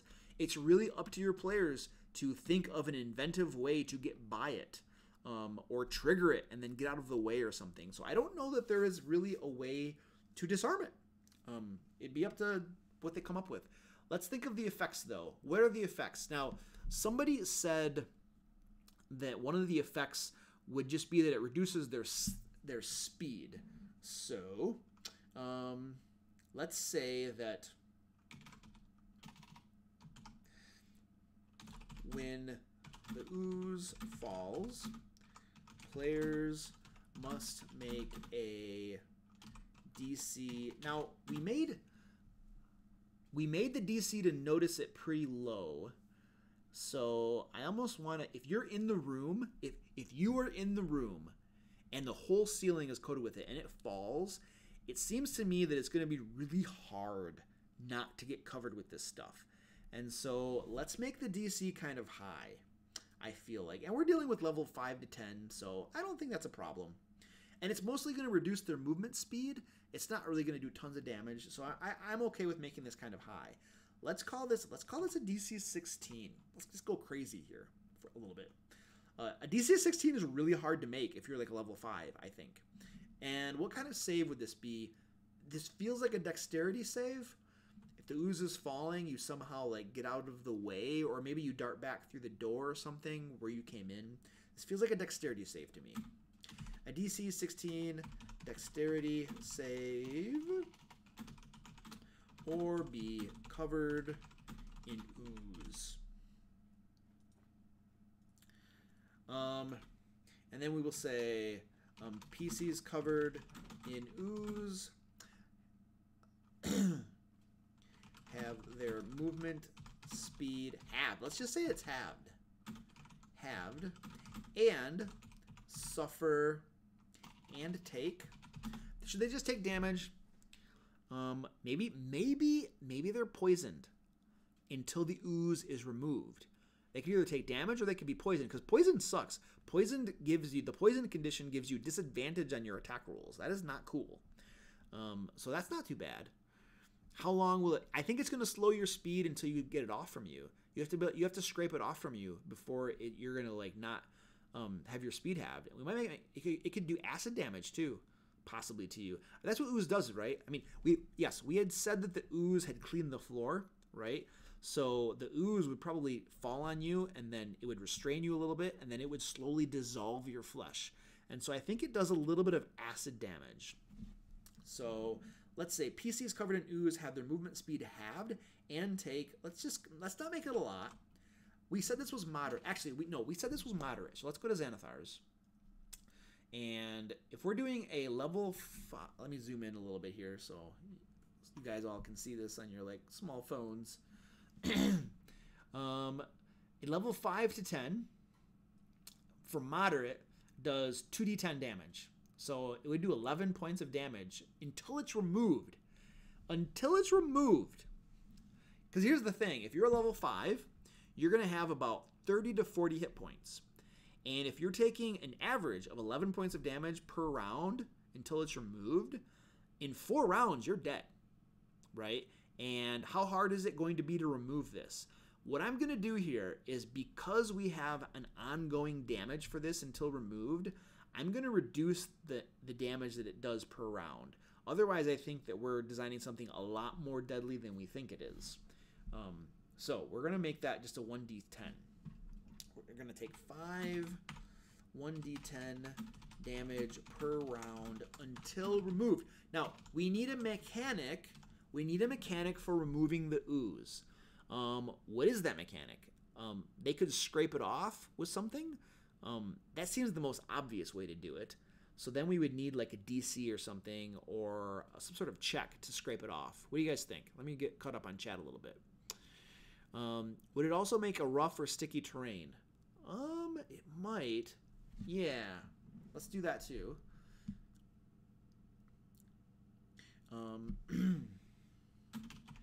After the ooze falls, the floor in the room is difficult terrain. There we go. We'll add that in there. So Bromos has a question. He says, how about social abilities, skills in a town stream, and political intrigue? Oh, is that like a suggestion for a future stream? Okay. Social ability skills in a town. Okay, interesting. Why don't you expand a little bit more on what you mean by that? Like, what kinds of things would we talk about in the stream and do in the stream around those subjects? Political intrigue. I am not good at political intrigue, I think. And I don't like to... I prefer not to talk about things that I don't know much about because that's not very smart, or I'm just be making crap up. I don't think I'm good at political intrigue. We could do abilities in towns. Tell me more what you think, what you're thinking about that, Bromos. Fears. Oh, Philip has some Danish letters for us. Oh, those look cool. Incapacitated or grappled. I think we just had their speed reduced. Their speed is halved. I think that's pretty good. Having their speed halved is good. Umlaut, the noble umlaut. Yep. Strength to pull it off. It could be an athletics check to pull it off. Yeah, you could do that. Something like that would work. 1d4 rounds to scrape it off. Yeah, that would be nasty, man. What type of damage to... Oh, acid damage. Yep, you're right. Good point. Acid damage per round until removed. I think you'd have to scrub it off in water. You could, but if there weren't a water source nearby Fierce, that would make this really nasty, because then flasks of water are not going to take ooze off from your entire body. You could definitely do that. I think that would make the trap more deadly than moderate, though. I think that would bump it up a little bit. Let me see. Spells to get it off. Grease will slide it off. Yeah, that's true. I think that... So there could be lots of different ways to get it off. We're not going to be able to, describe all of them. But yeah, I think that would work as well. A strength or dexterity check to remove it. Elder Knight has a question. Let's get back to that question. We'll get back to that question in a second. How would we do this? I think it's just going to be a scrape it off. Are they going to make a save, or are they just going to take a certain amount of rounds? Let's just make them make a save each round to scrape it off. Or we could just say, no, you know what? Yeah. Let's just say that. And then we'll say it takes 1d4 rounds to scrape the ooze off, and non-magical organic material, and a non-magical organic object used to scrape the ooze off is destroyed. There we go. Bam.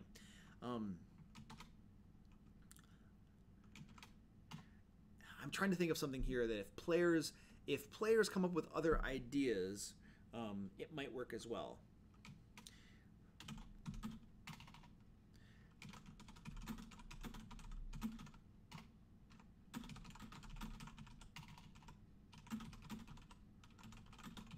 Players may come up with other ideas for moving the ooze. Be open to other ideas. That's just like a DM note. And so we're going to put like a little DM note here. So I think that note is kind of true for any trap, but we'll just put it in there. Mostly because I already typed it. All right, there we go. I think we're finished. Did we miss anything about this? We have the purpose of it. We have the trigger. We have the effect. We have the damage it does. We have how to get it off. We have our countermeasures, basically. I think that's pretty good. I think we have our ooze splat trap done. And so Elder Knight has a couple questions. We will get back. You know, this is what I'm going to do. Because we're going to do an intermission, guys. We're going to do an intermission, and I'm going to run to the bathroom and stuff. And I'm going to copy. Wiggles has a question too. I'm going to just throw these in my Word document so that I don't lose them in the stream. And then we're going to take a short intermission break. And then we will be back. And we will probably have enough time to make another trap. And we'll do some Q&A too, if you guys got questions and all that good stuff. So, all right, I will see you in a few.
Alrighty then, and we're back. So, let me see. We had a couple questions. Oh, so I did a little tease with that picture and like the words and crap on it. So I will explain the story of that. So we moved to a new house last Saturday, and the day that we were moving everything out, no, we moved everything out on Saturday, and then Sunday was our last day that we could actually be in the house. And one of my cats, Chipper, is like an absolute coward, and he climbed up into, so half of the basement was finished and the other half was unfinished, and from the unfinished side of the basement, the cats can get into the drop ceiling. He went into the drop ceiling and crawled all the way to the back of it. And I was like, how am I going to get this cat out of there? I literally drove to the hardware store and bought like tools to like take down the drop ceiling, because all my tools had been packed up and were already moved to the new house. And this was our last day we had to get out of the house. And so I drove to the hardware store, got a bunch of tools to pull down the drop ceiling, which fortunately wasn't like plastered and put up too hard. So it wouldn't have been too big of a thing.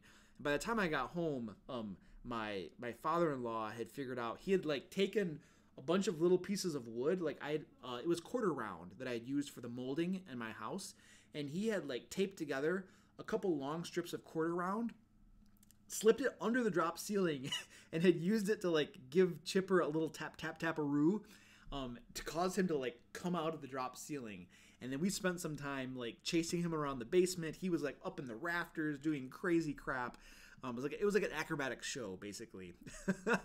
He fell all the way from the ceiling, the rafters, to the ground several times. He was fine. He wasn't hurt or anything. Until we could finally, and I had to like use a blanket to like actually, pick him up, because he bit me once. He freaks out and goes crazy. And he bit me once, and so I was like, he is all worked up. I'm gonna use a big thick blanket to grab him. And then we grabbed him and put him in his little cage. And now he's fine. Now he's like, acting like a normal cat again. But that was a very interesting moving experience. So there you go. That's the explanation for that. Let us talk about a couple things. Some people were saying stuff in the stream. I don't know if there's more questions. We'll get to that. So Philip has a question as well. We'll get to that in a second. One of the questions that I think it was Elder Knight asked, he said, what do the different types of damage do? Slashing, piercing. This can be saved for the end if you don't have time. It's just a damage type. So slashing just means that it would cut you. Piercing, it just kind of stabs into you. I don't think that there's ever, beyond like the fact that sometimes you have resistance to certain types of damage or immunities, I don't think that it really ever makes a big difference. Not like, sorry, I'm drinking a lot of coffee here. The actual damage type, unless you have resistance or immunity, it doesn't really matter. You could make a difference, but for instance, your barbarian might be raging, right? And so he would have resistance to, say, slashing, piercing, and bludgeoning, but he wouldn't have resistance to, say, acid damage, unless he was that certain barbarian that actually does have resistance to acid damage and other damage types. Everything except psychic when he's raging. So I think that answers your question a little bit. Who was that? Elder Knight? Mostly that's all it really applies to in 5th edition. And there was another question. Somebody said, can we do a stream creating cults and societies? It's something I struggle with other than a generic, this cult worships this god or deity. Huh. That's interesting. Yeah, we could probably do something like that. That's a good idea. I would have to do a little bit of research on that first, I think, because I don't do a lot of like world building and creation stuff like that. I use Forgotten Realms and just kind of use everything out of there and stuff. So we could do something like that, though. That's not like, I used to create entire worlds and stuff for like writing books and crap. So that's not outside my realm of, what do you want to call it? Ability, I suppose, to do that. So yeah, we could do something like that in the future. That's not a problem. And let's see, there's another question. So Philip says, what trap would work with a pyramid dungeon? It for my campaigns. PS, love the stream. Good. I'm glad you like the stream, dude. Thanks, buddy. I don't know. A pyramid dungeon. I think, well, one sort of trap that could be on the entrance to it. So here's a quick idea, off the cuff idea. Pyramids were usually designed to entomb the remains of important people, pharaohs in particular. And so you wouldn't want to have, and there was lots of valuable things buried with the pharaohs as well, gold, jewels, and other things like that. And so a pyramid would probably want to have traps protecting it from grave robbers. And the entrance to the tomb, or the entrance to the pyramid, might have some sort of trap on it.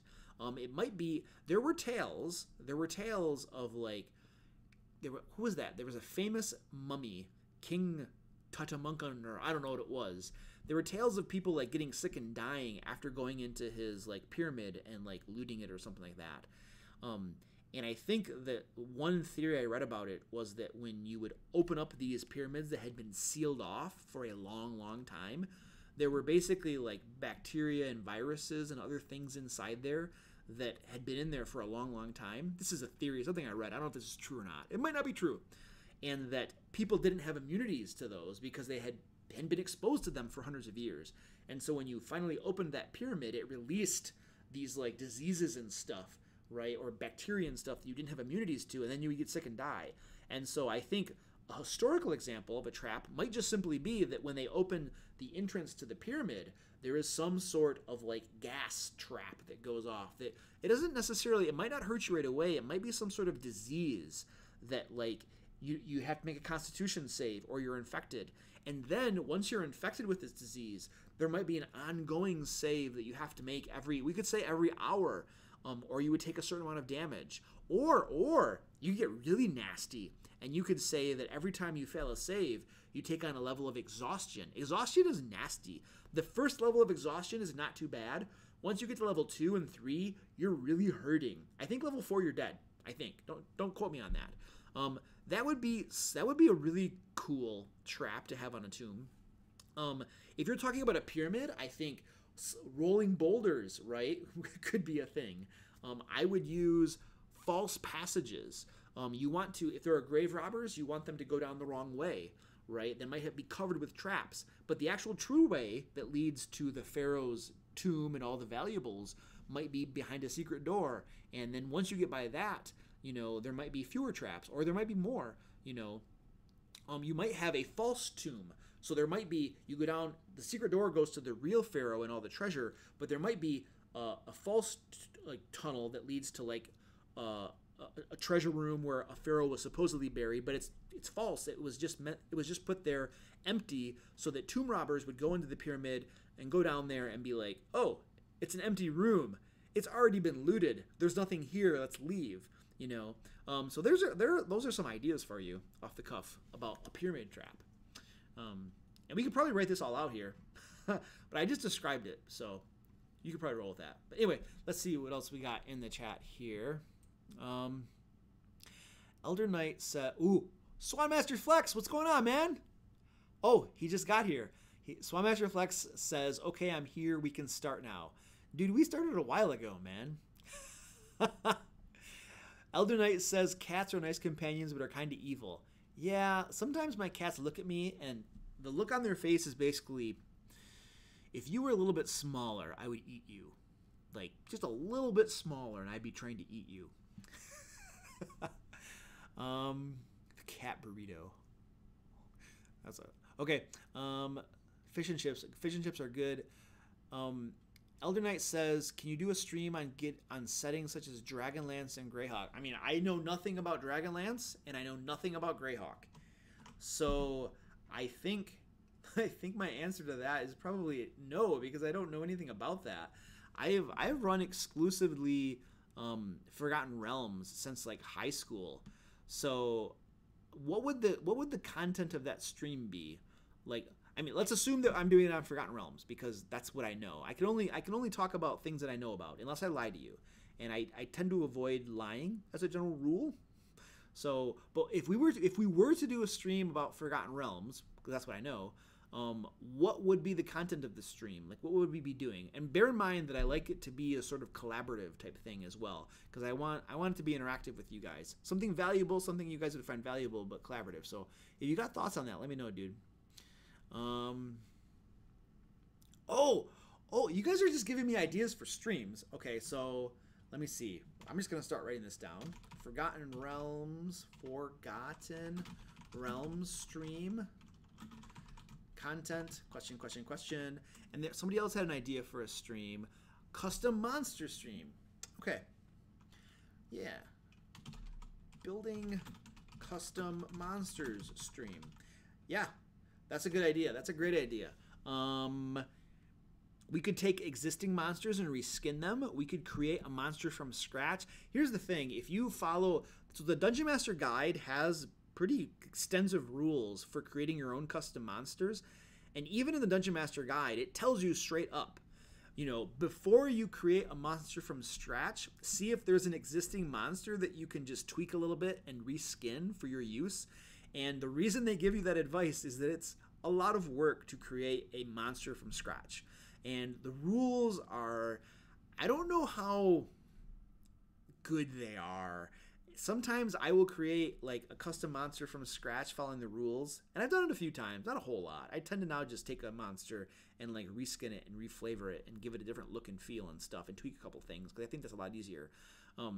But sometimes the monster will end up like way more powerful than the CR would indicate. So I don't know, that the rules are a little bit noodly, and your results might vary. So, but that's a good idea for a stream. I would love to do a custom monster stream. That'd be cool. What we could do, oh, you know what? I have seen these things in Facebook where like somebody will just post a picture of a creature and they'll be like, stat this, right? Which I don't know. It seems weird to me. But the whole idea is that you just start out with the picture and then you design stats around that creature. And so we might do something like that. That could be interesting as well. All right, King Tut. Yes, King Tut. See, I can't remember these things. All right, that's the name of the famous mummy. Tutankhamun. So Wiggles actually wrote out probably the full name, which is why people call him King Tut, because nobody can pronounce the whole name. Oh, the Mummy movies. Oh, that's a great idea. Oh, did you hear that? Who asked that question? Was that Philip? What's his name? I lost it. Somebody suggested watching the Mummy movies for ideas on traps. That's a good idea. Uh-oh, I scrolled. Let me see. We have any more questions, or are we going to create a trap? We're at 9:50. We probably have enough time to get one more trap created or to answer some more questions. We've created 2 traps. We have not created a trap that does pure damage. Philip says, let's build some traps more like let's build some streams. Oh, yeah. It's a building trap stream, and everybody's like talking about like different streams we could do, which is good feedback. I mean, if I know, my whole goal with this channel and doing this stuff is to help you guys. And so if I know what things you guys are going to get value from and what's going to help you in your games and stuff, then absolutely, let's do that stuff. Ooh, a new gods stream. That's interesting. Let's write that down. We could create a pantheon. Which is a thing, you know. There are certain elements that you'd want to consider about the god. You know, the portfolio, evil, good. Is it a god of time or something? What are the typical followers like? What kind of followers does he attract? You know, what kind of benefits does he give to his followers? There are lots of questions, you know, that you could answer around creating a pantheon. So, Elder Knight says there's a Facebook page about that picture stat. Okay. Yes. Wiggles, I'm on board, man. Let's finish on a slaying trap. Swanmaster Flex says, creating a random encounter and its setting or map stream. Yes. That's good. So not creating the entire adventure, but just creating a simple encounter and the map for it. Yes, that's good. I like that. That actually is a really good idea for a stream, in particular because I'm in the middle of a encounter building series, And I think I just kicked it off with like this. I think it was Tuesday that my video went out for like the three fundamentals of building an encounter. And so doing a stream where we just build encounters would be very, very timely. That's a good idea. Anyway, let's create one more trap, guys. One more trap. I'm going to give us some space here. And we're going to create another trap here. Put this on a new page. Let's get a template. This is going to be a trap that slays things. So while I'm getting stuff set up here, what I want you guys to do is throw ideas down in the chat for what this trap could do, what the effect would be. I'm looking for unique and interesting ideas. Something that is not typical. Something that I am not going to open up the Dungeon Master Guide and see as an example. I want cool stuff. Coolness is the criteria for the slaying trap. And then I got to put like a little template-y thing here. Insert a quick part. Trap template number 2. There we go. And I think we should make this like a higher level slaying trap as well. Well, we could make it. Here's the thing. We haven't done anything at like levels 11 through 16, but like most campaigns like never get that far.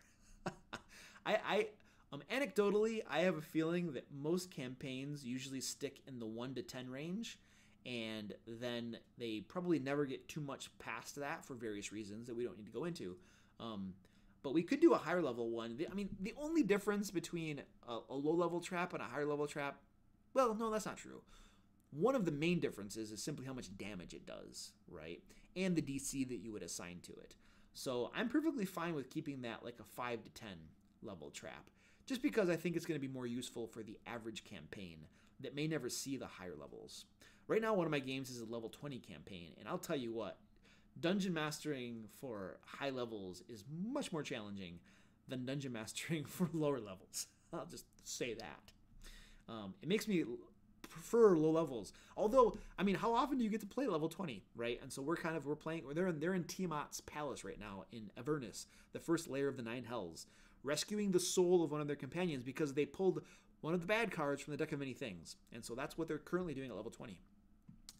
All right, anyway, let's move on. We were creating a trap here. You guys are getting me on tangents. I'm getting myself on tangents. Tactical coffee. All right, trap idea. A dimensional warp trap. Players get moved to other planes of existence. That is nasty, dude.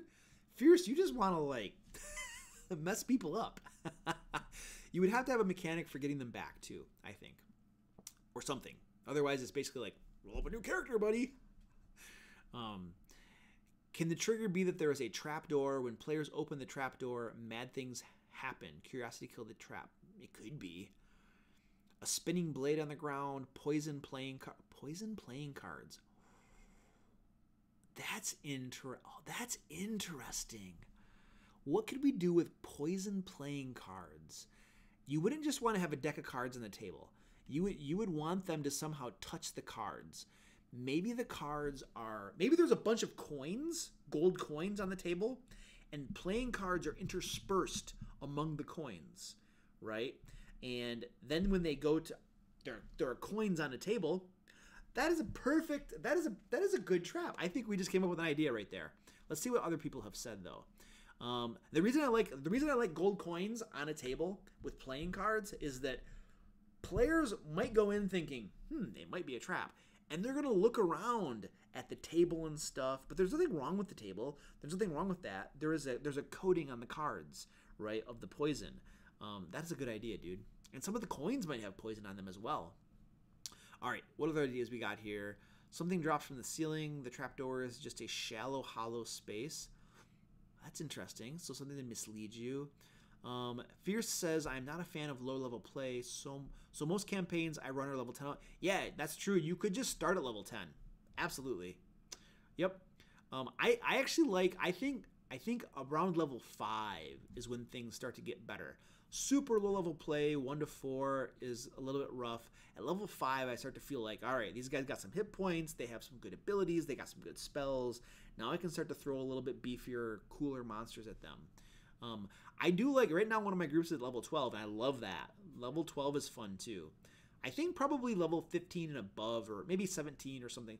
Some point in there, things get more challenging to run, I think, as a dungeon master. But that's just my experience with it. It might not be true for everybody. All right. Anyway, we're getting sidetracked again. Tomb of Horrors. Yeah, Tomb of Horrors. Let's not talk about that. Your cat is being a sneaky rogue by the wall? Where? This was probably a while ago. I don't even see him now. That must have been a while ago. Have a polymorph green dragon. Do you want to play a hand of poker? Last week I ran a room with 10 levers and 3 of them opened the set of gates leaning forward. The rest did crazy things. Yeah. Yep. Poison playing cards that shoot out of the walls. Cursed playing cards that require a wisdom save to not touch them. While the held player is poisoned. While held, the player is poisoned. Oh, that's interesting. The cat got a proficiency in stealth. What did the cat do? Like, you guys, you're talking about my cat. What did he do? I wasn't paying attention. I'm not looking at like behind me and stuff. You gotta tell me what he did now. I like the poison playing cards thing. The poison playing cards could be used by a gambler to trick the players. He could be. That would be like an encounter or something. We'd be building an encounter with a gambler who was using the playing cards. You know what? I forgot to switch my screen back. I want to be showing you guys my desktop, and I have not been doing that. So there we go. I like poison playing cards. I think let's go with having them on the table for now. Let's just get this done. So there is a table in the room, and in the middle of the table is a pile of coins. There could be copper, silver, and gold, and intermixed in the coins is a deck of standard playing cards. There we go. So that's like a description of the trap. Oh, we got to give the trap a name. You're right. A trap can also be an encounter. Yeah, I agree. A black cat with white paws snuck by the wall going to, are you right? You're left. Okay. Your cat is eating you. Right now my cat is in a box over here, like crawling into it and stuff. Skeletons playing cards and they don't want them stolen. Oh, that's interesting. They protect their cards. Tabaxi rolled stealth and was successful. Okay. So the purpose of the cards is to... So many good ideas. So, I mean, each of your guys' ideas could be a trap, and it could be an encounter, and we could do each and every one of them, right? These are all really cool ideas. I like this. He's been wandering all around the stream. He's over there in the boxes. I have a bunch of empty boxes around our house right now from packing. All right. So we got a table in the middle of the room. There's a pile of cards on it. Intermixing the coins of the stand-up deck of playing cards. What is the purpose of the cards? So the purpose of this trap is going to be to kill the people. It's a slay. The cards are poisoned, and the cards are poisoned. All right, there we go.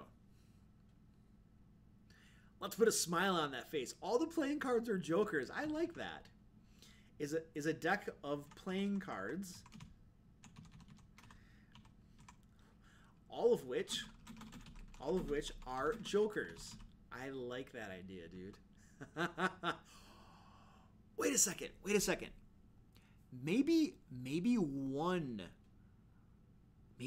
of the cards is not a joker or something like that.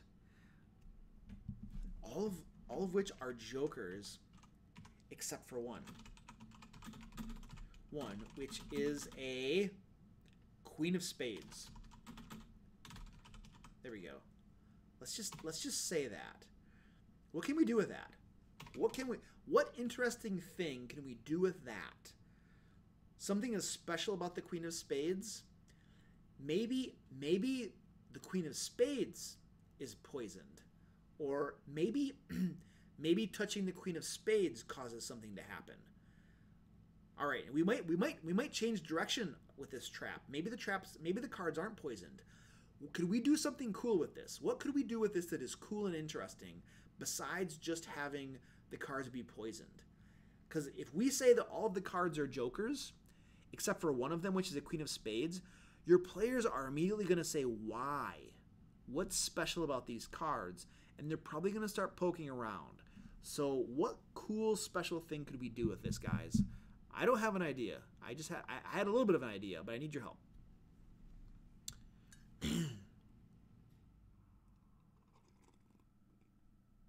So Grim says he had a deck of many things encounter. The DM played it too safe and removed the game-breaking cards. You know, if you remove the bad cards, then all you have is basically a crazy treasure hoard that the players are going to get. So I wouldn't do that. The whole thing with the deck of many things is that the players know that there is a big risk in drawing from the deck, that bad things might happen to you. And I mean, obviously, if you don't tell them you took the bad cards out, you just don't tell them, then they'll just think they're getting lucky and drawing good cards, right? I don't know. I would not do that. I think that there should be a risk to it. I think that's half the fun. Half the tension and drama and fun of the deck of many things is knowing that you could totally like lose your soul or something drawing the wrong card. But that's how I would do it. There's no wrong. It's not wrong to do what your DM did, but I think that seeing somebody get totally screwed over by it is like a dramatic moment in the game, right? So anyway, can it be set in a seemingly abandoned tavern? A bunch of ghosts are playing cards and challenge PCs to... Everybody wants to make an encounter out of this. All right, I guess we're making an encounter out of this. All right. Okay. It's a deck of playing cards. So sitting around the table are 3 ghosts.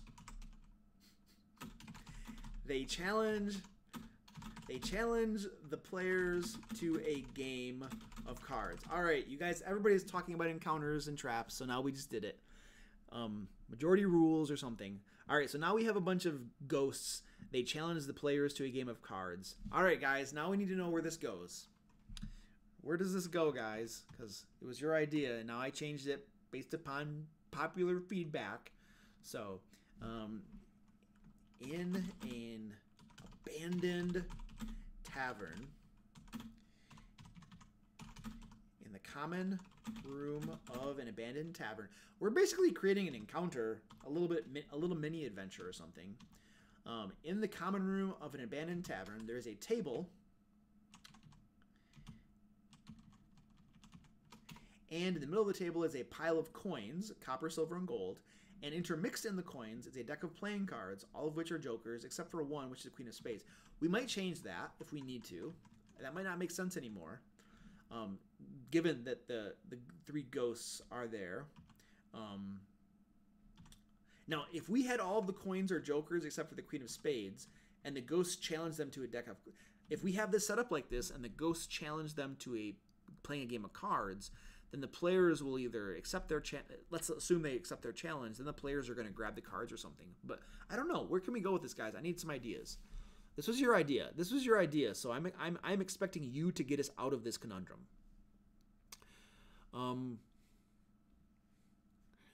The Queen is the cure. The Queen is the cure. Oh, that's an interesting thought. I like that idea. Brad, he says that maybe all of the jokers are poisoned, but the Queen of Spades is the cure. And so maybe if you touch a joker and become poisoned, you take damage or something, and then the Queen of Spades, if you pick that up, you're cured. Possibility. I like that. What else we got going on here? Spirits just disappear and the cards just drop to the table. That's not a bad idea. I like that idea, Wiggles. So the ghosts could be there playing the cards, and then when the players come into the room, the ghosts kind of look up, and then disappear, and the cards fall to the table. That's interesting. And then you wouldn't have to necessarily like it would be interesting either way. Either you're role playing the scenario of having ghosts playing cards with them, but then you have to somehow devise like what game are they playing, what are the mechanics of this game. We're getting into some complex territory. I don't and given that we're already past 10 o'clock, I don't want to. You could go that route.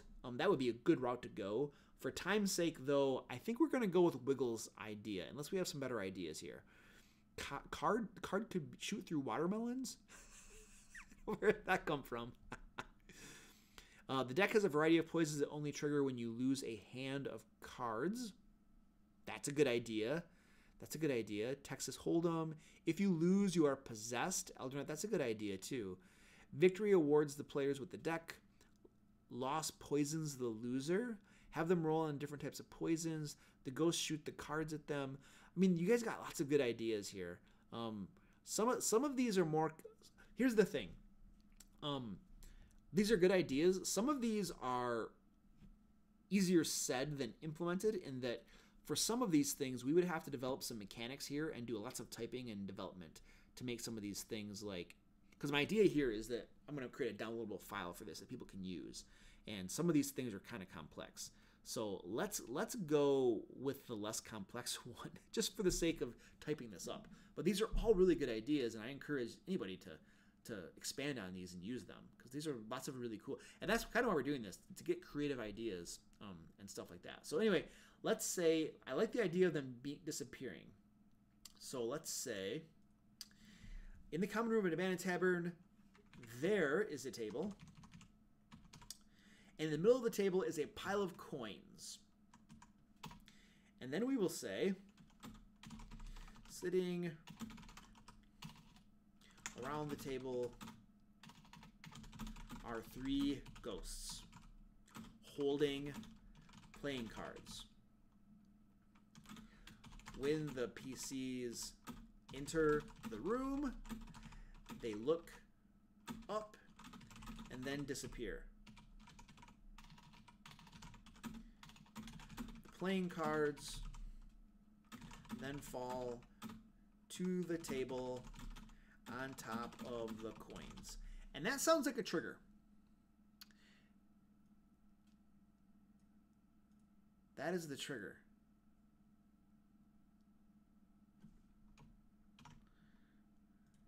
There we go. Now we have a trigger. The ghosts look up and then disappear. The playing cards then fall to the table on top of the coins. And this is where we should probably say, we should probably put here,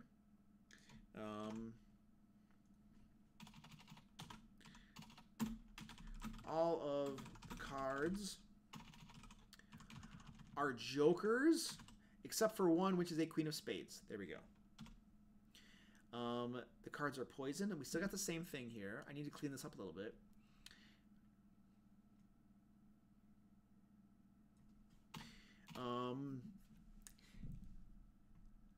Sitting around the table are 3 ghosts playing cards. There we go.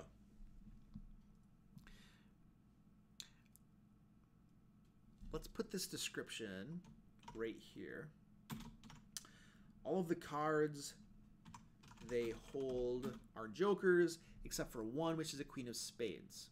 Awesome. We got that. Now we have the trigger. We have the trigger of what happens. Now we need an effect. Well, we already said they're poisoned, right? More complexity. Fierce is like more complexity. I mean, I think complexity is good. I mean, complexity would make for a really interesting encounter. I think figuring out all the noodly bits of that complexity is difficult to do in a stream, though. That's my only thought. So I'm using that as my cop-out to make it not as complex for me. Because I'm the one that's got to deal with the complexity here as I type stuff up. As the cards land on the table, playing cards shoot out of the walls, but if they find the queen, the trap stops. You could do that. Yeah, if you lose, you're possessed. All right, let's make them poisoned. So, or the ghosts could possess. Oh, that's a good idea. So somebody said that if you lose the game, you're possessed. But what we could also do is if you pick up, that's an even better idea. Forget the part that the cards are poisoned. I think we're pivoting a little bit more because that's a good idea. Having the cards be poisoned is like it's a good idea, but the cards can cause the players to be possessed by the ghosts. There we go.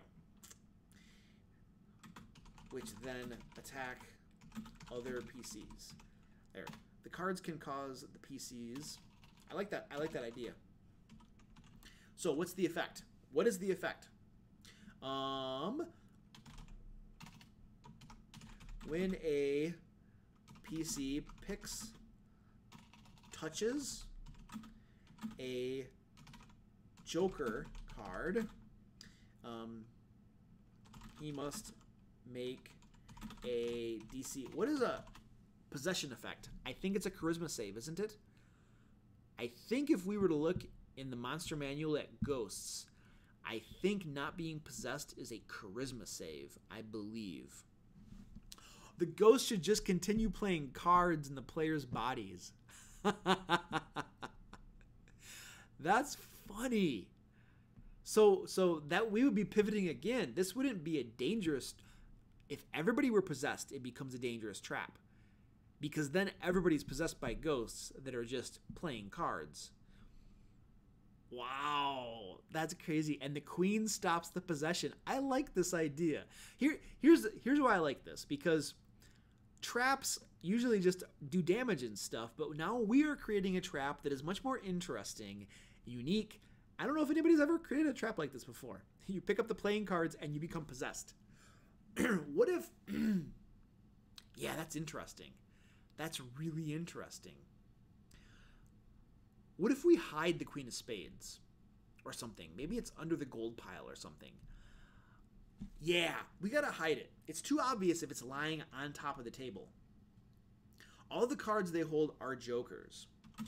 Underneath the pile of coins is a Queen of Spades. There we go. There we go. And I spelled that wrong, so I will correct that. There. I think that makes it a little more difficult. They're gonna have to find the Queen of Spades underneath the pile of coins. I like that. Only a max of 3 can get possessed because there are only 3 ghosts. Good point. And most parties have more than 3 players in them, so that prevents everybody from getting possessed. So you'll at least have 1 player unpossessed, right, that's able to dig through the coins and find the Queen of Spades. All right, I like it. I think we have a really cool trap here. Encounter trap. It's a trap for sure. If they don't find the Queen of Spades, people are possessed. All right, so we got the trigger. When the PCs enter the room, the ghosts look up and then disappear. The playing cards then fall to the table on top of the coins. That's actually no longer a trigger. I think that's part of a description, right? The trigger is when a PC touches a Joker card, he is subjected to possession by a ghost. There we go. And then we'll say PCs touching a Joker card must make a DC. Now, this is level 5 to 10. Here's the thing. Let's make this hard. Let's make this a hard save. Because we're only going to possess 3 of them. Possessing them and then having them just continue playing cards isn't a big deal. We're not killing anybody. This is now just more of a fun trap, which I like. So let's have them high DC. Let's make this a DC 17? 17 is really hard. Level 5 through 10, a DC 17, and it's a charisma save. Paladins and maybe bards are proficient in charisma saves, but most people aren't good at charisma saves. So if we make it a DC, Grim says a DC 20. Brad says a DC 19. Wiggles is a DC 16. So a couple of you want me to go higher. All right, I'm going to split the difference. DC 18. There we go. Charisma save or be possessed by a ghost. There we go. Now we can say, so countermeasure. A possessed PC that we'll have to say if the Queen of Spades is touched against the skin of a possessed PC, the possession ends and the Joker cards he holds fall to the table. There we go. So there's a countermeasure. There's a countermeasure for breaking the possession. The possession ends and the Joker cards he holds fall to the table. All right, good. I like it. Now, my next question is, should a possessed PC get another save after the original charisma save? Or is he possessed until that Queen of Spades touches him? Or maybe we say he's possessed for 24 hours or something. Or he's possessed until one of the ghosts wins the game, which could take like a certain number of hours, and you could roll dice randomly. Maybe we do something like that. That might be more interesting. If we just give them a new save each round, they're just going to keep making saves until eventually they get high enough. And there's nothing interesting about that, in my opinion. Because we're not making... This isn't a trap that kills anybody. This is a fun trap. This is like a puzzle trap. We just made a puzzle trap, in a way, I suppose. And this is fun. You could even make this... Oh, no, they're all jokers. I was going to say we could make it like a poker game, but they're all jokers. So we're going to leave them jokers. Maybe holy water could stop. That's a good idea. A flask of holy water dumped over a PC also ends the possession. That's a good idea. I think that's legitimate. I like that. I agree with you, Philip. I think we should have one possession save. No more than one possession save. I should zoom in more on this. This might be hard for you guys to read, especially if you're on phones. I should have zoomed in on this. There we go. That might be more viewable for you, all on your little tiny phones. All right, boom. So there we go. Once a PC is possessed, the possession continues until one of the ghosts wins the game, which takes, how long should it take? 2d4 hours? There you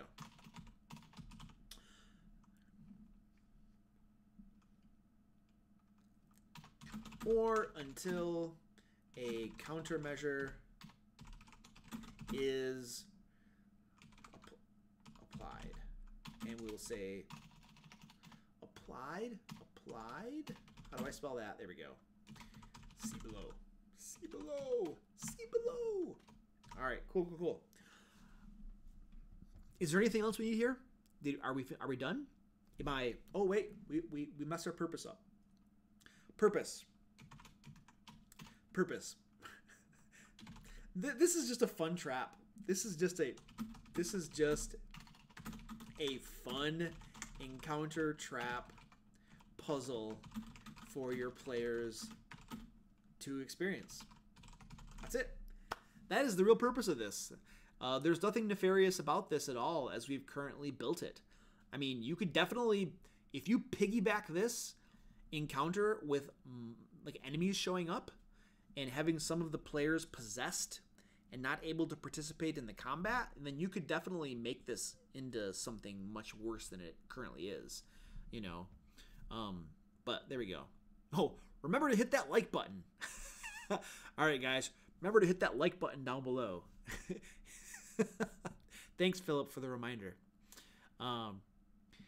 This would suck on a time-sensitive mission. That is very true. That is a good point. Trap name. All right. What is our trap name, guys?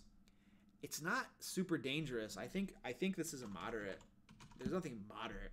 There's nothing dangerous or deadly about this trap. What is our trap name? You guys made this thing.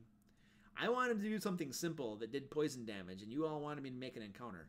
And so now it's on you to name this thing. I do that. I blame it on you. I just blame it on you and make you solve the problem for me. This is a cool trap, though. This is definitely better than my poison. No, it was somebody else's poison idea, but I was like, I didn't want to change it. I wanted to get it done and over with. But I think we ended up with something much better than the original trajectory that I had chosen. The Dead Man's Hand. Ghost Card Jam for the name. Game of Jokers. I like the Dead Man's Hand. I think because there are two things. You have ghosts, which are dead. The Dead Man's Hand. You think the Dead Man has a hand, but it's also a hand of cards, right? So I like that. I think you have a lot of things going on in that name that make it a good name.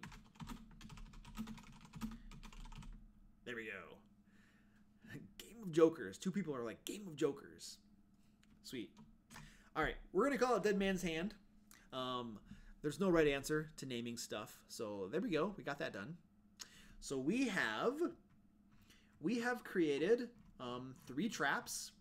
One of them is an alarm trap, which I think is a unique alarm trap. I think we did a really good job of that. The ooze splat trap is basically, it delays people. And the Dead Man's Hand simply is just a fun encounter for people. So we didn't do it, which is interesting. You know, what's interesting about what we did tonight, guys, is that the most typical trap that you are going to find in a dungeon is a basic trap that just does a bunch of damage to you. That's the standard trap. And what we did tonight was we created a bunch of traps that are not the standard quo. And I like that. I think that's really cool. So, all right, we're not going to create another trap because it's almost 10:30. But I am willing to do a little Q&A if you guys have questions and crap like that. We could extend this a little tidgen longer, answering a few questions, because I know, I think I have seen at least a couple people commenting that I don't recall having seen in the stream before. So if you guys anybody has questions, this is your time to ask them. Otherwise we'll end the stream and we'll all go get some sleep. Especially for those of you who are over in like Denmark and England, right? It's late for you guys. Yes, you're right, Wiggles. The Dead Man's Hand could be used for any level. Oh, somebody had a question. Somebody had a question too. Elder Knight, you had a question up above. I'm gonna get to that in a second. Give me one moment. This could be used for any level. Yep. Simple trap. Let's change that to say any level. Yep, I agree. Any level. Boom, done. And it's a fairly high charisma save, and so that would still work at higher levels. I think that would be perfectly fine. Nice. All right, Wiggles, see you later, dude. I'm glad you could join us, man. We'll see you next time. And Elder Knight says, okay, so Elder Knight has a question. He says, not to stop this trap, but with the ooze trap, how would the players know it's verbal? Maybe there is music notes etched into the wall. Or there's like, maybe there's like quiet or like a symbol. No, music notes. Yes. I think you're onto something. So what we'll do is the music notes will actually be, I think, on the tilting panel. And the players are going to think, why are musical notes on the panel? Maybe we're supposed to play music to disable the trap, right? And then they play music, which of course makes the ooze fall. You know, that's like, I think your intention was to like clue them into sound and stuff, and I'm kind of warping that a little bit to make it so that they like trigger it by playing music. I think I'm going to change that though, because I think that is cool. Hold on a second. So we said, where was this panel thing? How did they find the panel?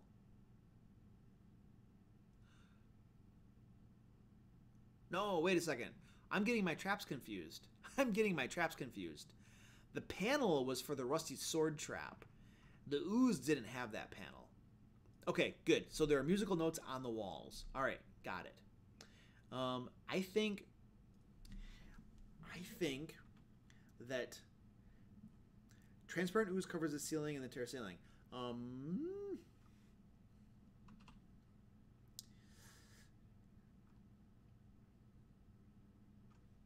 then let's say describe. There are musical notes etched into the walls of the room. There are obvious musical notes etched into the walls of the room that the PCs notice upon entering. I can't spell. Upon entering the room. There we go. That's something interesting because they're going to like, be like, why are there musical notes? Wait a second, are we supposed to play music? All right, cool. I like it. I like that change. That's the sort of thing that creates interesting questions for your players to think about and wonder. All right, there we go. I answered that question. Do you have an email to email you about? Yes, I do. I'll type it into the chat. It is luke@thedmlair.com. Did that work? Well, it formatted really weird, but that's my email. You can contact me there. Anybody can contact me there. If you all like bombard me with emails, I'll do my best, but there's no guarantee that I'm going to answer a bunch of emails. My time is like crazy right now, with moving and other stuff and making videos and stuff. It's really hard, but I will do my best because my goal is to help you guys. Let's see what else we got going on here. Yeah, it's very evil. Yeah, different trap. Philip says, here is a fun trinket for all. A goblin shrink head that glows when a goblin is nearer by 100 feet, but is really annoying and it talks all the time. It speaks common. Yeah, that'd be funny. I made the trinket. Yeah, that's cool, dude. That's a cool idea for a trinket. It's a little shrunken goblin head, and it talks a lot, but yeah, that's a good idea, dude. I like that. All right. Any other questions, you guys? Or we're gonna end this. I'm getting tired. It's 10:30. I'll answer more questions. I'll go a little bit longer if you guys got questions about stuff. I don't care. It could be anything. It doesn't have to be about trap making. It can just be about D&D or dungeon mastering. I don't really care. I'll answer questions if you guys got any. I'm just like scrolling through the chat to see if there's anything that I may have missed. But so I'm giving you a little bit of time to ask questions or something like that. If you have any. If not, we will call it a night and we'll go to bed. I'll get some food too, because one of you, I think it was Bromos, was like talking about pizza. Oh yeah, we're going to transition. We are now in the question part. So I will put my little screen up that says that. All right. Okay, here we go. Fierce has a question. Do you think giving the players a real-time time limit to solve puzzles is too harsh? It's become a matter of debate in my group. If there is some, no, I don't think that's too harsh. I think that's reasonable. Very reasonable. And here's why. I use timers. I have a bag in my like DM toolkit bag. I have a bunch of sand timers. I have a 30-second timer, a minute timer. I think I have a 2-minute timer, and then a 5, and then a 10. And I will frequently use those timers to enforce time limits in the game. It doesn't have to be for a trap. Sometimes it's for a spell. For instance, Talk with Dead. I believe the Talk with or Speak with Dead spell lasts for 10 minutes or 1 minute. It might be 1 minute.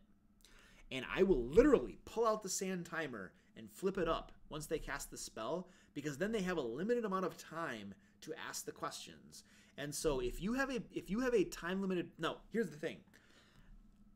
You would have to build in a mechanic into the actual puzzle that makes there be a time limit. For instance, let's say that there's some sort of like puzzle in the room and the ceiling is slowly coming down with spikes on it. And they have a certain amount of time to solve that puzzle before the spiked ceiling spikes them and crushes them. If there's an actual thing in game that enforces a time limit, then absolutely at your table enforce a time limit. I mean, that's the way it works. Okay? I would err on the side of generosity, possibly, with the time limit. It depends on your players and stuff.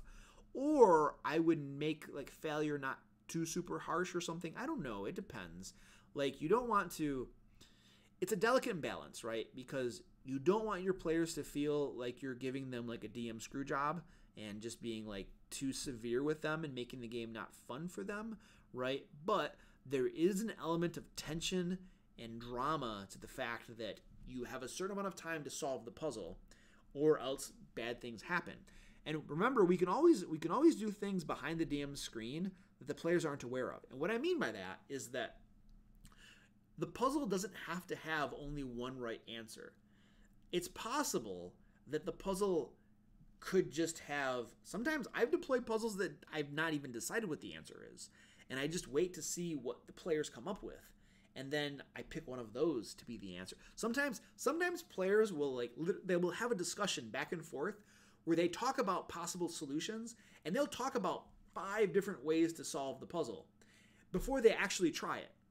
And you could just pick one of those and say, yeah, that's the solution, okay? So what you could do in a situation like this, you could use your sand timer for nothing more than to create tension and drama in that moment, right? And you could have them try a solution. Let's say that it's a 10-minute timer. Let's say that at 8-minute marks, they try a solution. It doesn't work, okay? At the 4-minute mark, they try something else. It doesn't work. At the 2-minute mark, they try something else. And then, because they're running very low on time, that is the actual solution that gets it to work. So you can do things like that as well. And that comes down to the whole element of curating the game experience for your players, which means that, there doesn't have to be a right or wrong answer.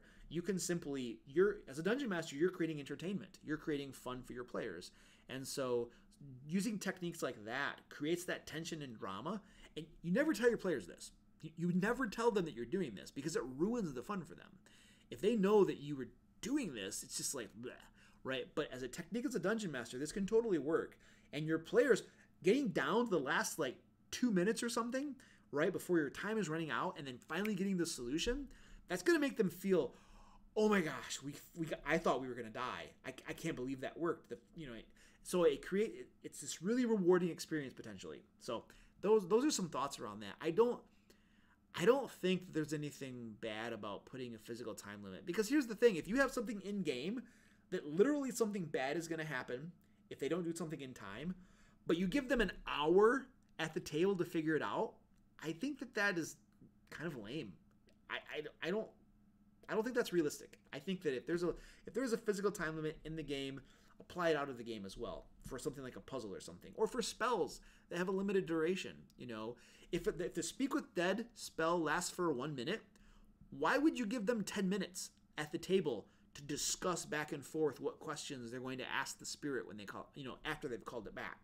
My players know that I enforce those limits, and so before they cast Speak with Dead, they discuss, what are we going to ask it?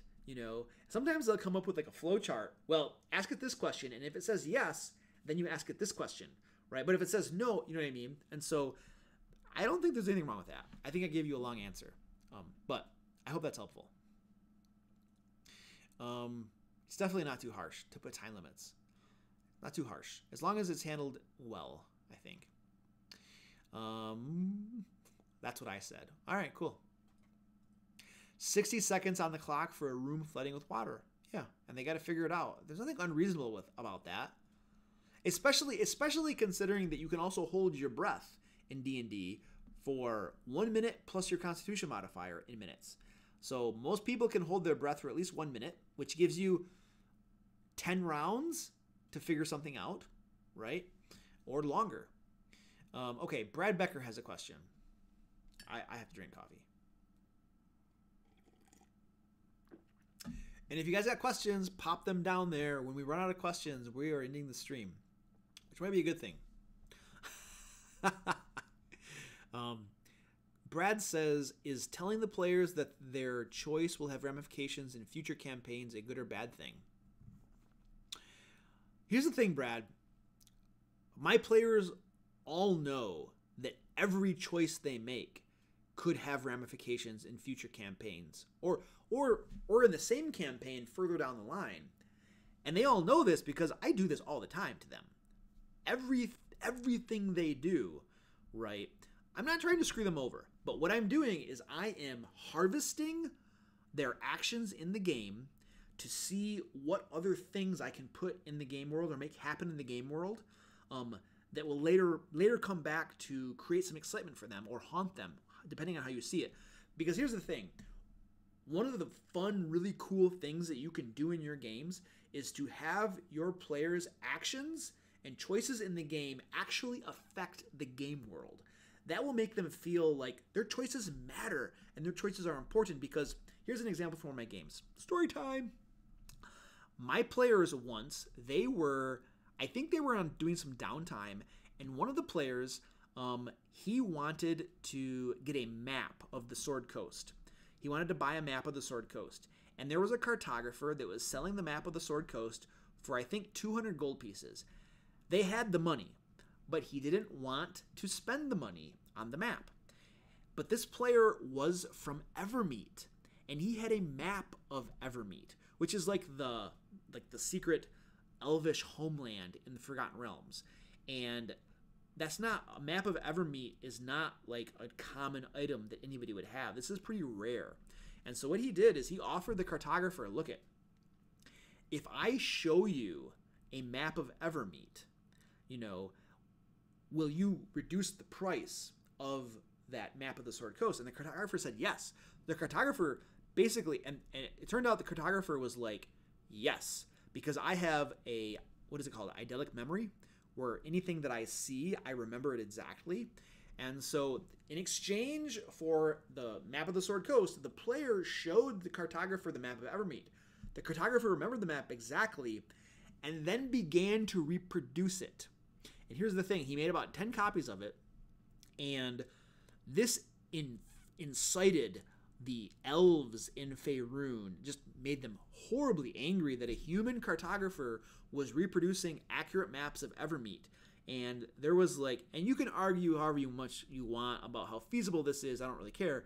The point is that it created a very interesting thing for the players. An entire army of elves assembled and began, from Everesca, I believe, and began to march on Waterdeep because they wanted these maps. This was a big deal for them. They wanted these maps back.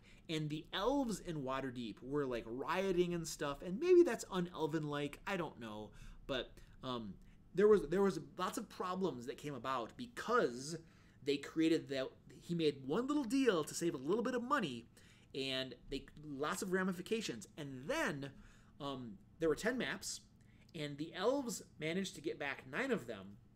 But one of the maps was stolen by some of the devil servants of Mephistopheles, who is the ruler of Cania, I believe, in the 8th level of the 9 hells.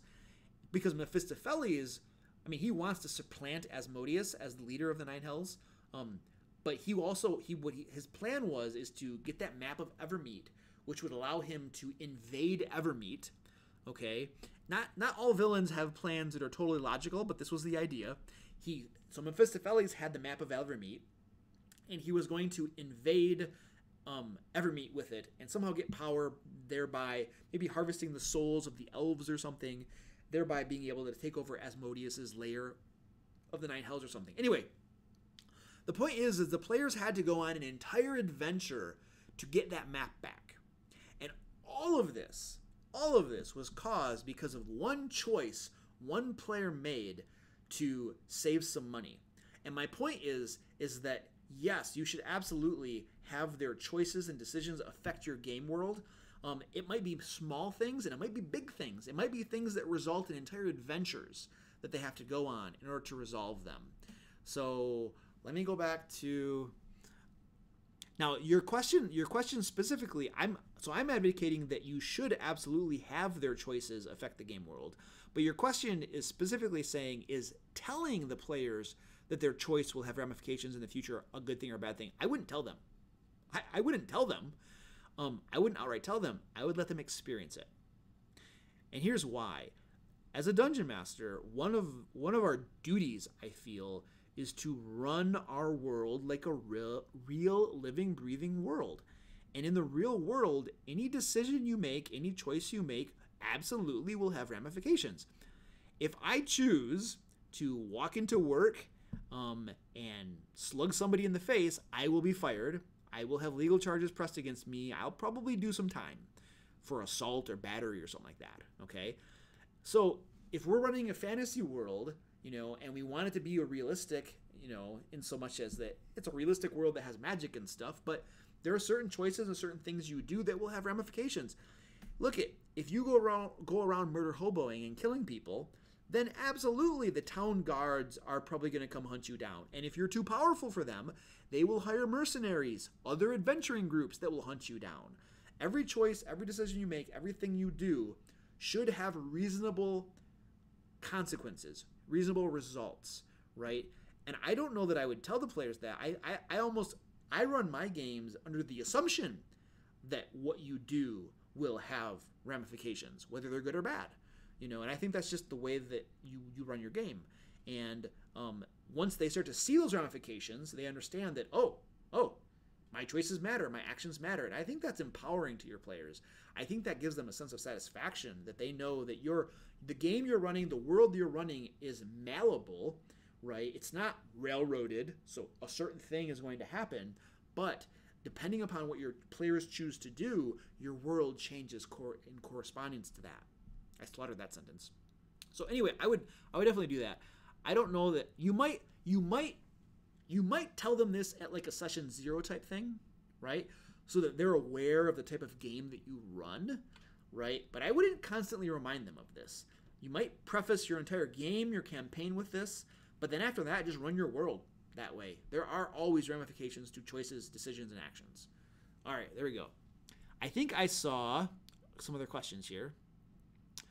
Philip says, question, how can I make my players better remember rules? Because I can't remember all the rules. That's awesome. I don't know, dude. The way that I remember rules is I use them. And through use of the rules, they just get stuck in your head. I don't think reading the books and trying to memorize them is going to do any good. I mean, I obviously read the rules, and I learn them, but the rules that stick in my head the most are the ones that actually get used all the time at the game table. Combat rules. I mean, combats are a pretty heavy focus of my game. I basically view D&D as kind of like a mini war game in a lot of ways. And so tactical combat with grid and minis is a big focus of my game. Actually, you guys, on my main channel here, I don't have like my actual plays and stuff, but I record all of my games, well, all the ones I run for 2 of my groups, and they are on another channel called the DM Layer Actual Play. There's a link down in the description if you want to watch any of them, but they're not probably particularly interesting or well done, which is why they're on a different channel. But my point is if you watch those, you'll see that we use a grid and minis, and there's a lot of time spent with tactical play and combat because that's just the focus of my games. So anyway, I'm on a tangent, but my point is that we remember combat rules pretty well because we use them a lot, and the spells. This isn't the player. I'm not gonna like open up like a book and just start reading the spells and memorizing what all the spells do. We're gonna have to reference that stuff during play. You know what I mean? Unless it's something Hold Person. I know exactly how Hold Person works because I've used it a lot. I know for a fact that Tasha's Hideous Laughter, that somebody affected by that, every time they take damage, they get to make another save with advantage. Because there was once that we ran that spell incorrectly, and later on I found out how it actually worked, and then I remembered it. So I think the best way to remember rules is just to use them. And the rules that you don't use a whole lot, there are two things you can do. You can basically make a quick ruling and then move on, or you can look it up in the book. I wouldn't look things up in the book too much because that can really kill the pacing of your game. You might want to rely more on quick rulings just to get things done so that you can move on, and then you look things up later on and figure out how it's supposed to be done. I think usage is the best way to remember rules, and if you guys aren't doing certain things a whole lot, you're not going to remember them.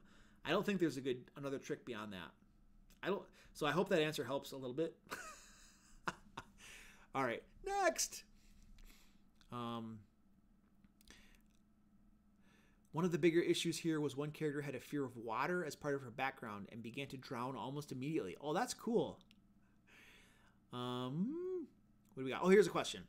Grim says, as a new DM, what is a good way to handle a sticky-fingered group of rogues without completely derailing the campaign for the rest of the party?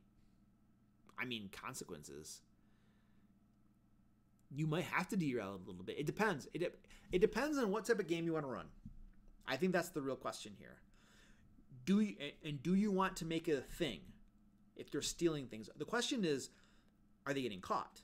Right? Because I have a rogue in at least one of my games, and he steals stuff from people, not from other players. I have like a no PvP like rule in my games. You don't attack other players. You don't steal from their characters. We're not going into that stuff. So they might steal from townsfolk or something like that.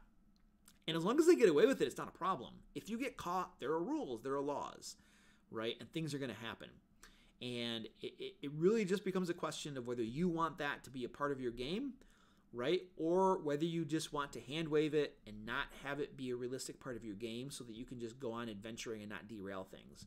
I think the first thing you have to ask yourself is what kind of game you want to run, if you want to make a big deal out of it or not, or if you want to make it a thing. If you currently are running your game in such a way that you're not really doing anything about it and you're letting them steal things and they even get caught and there are no consequences, if you're considering changing that so that getting caught stealing actually has consequences, like the authorities will come after you, they'll try to arrest you, you'll have to pay legal fines, or you'll have to go to jail. Before you implement that in your game, I would definitely talk to your players and tell them that you're planning on doing that. Otherwise, you'll have basically set the expectation in your game that there's no consequences, but then if you pivot all of a sudden and make there consequences, then your players are going to be like, hey, what the heck? Why'd you change? So definitely talk with them first if you want to change. I don't know that I answered your question very well. You're either going to make a deal out of it, you're either going to make it a thing where stealing and getting caught gets you in trouble, or you're not going to make it a thing. Sometimes it's better to overlook that. It depends on what kind of game you're running, what kind of players you have.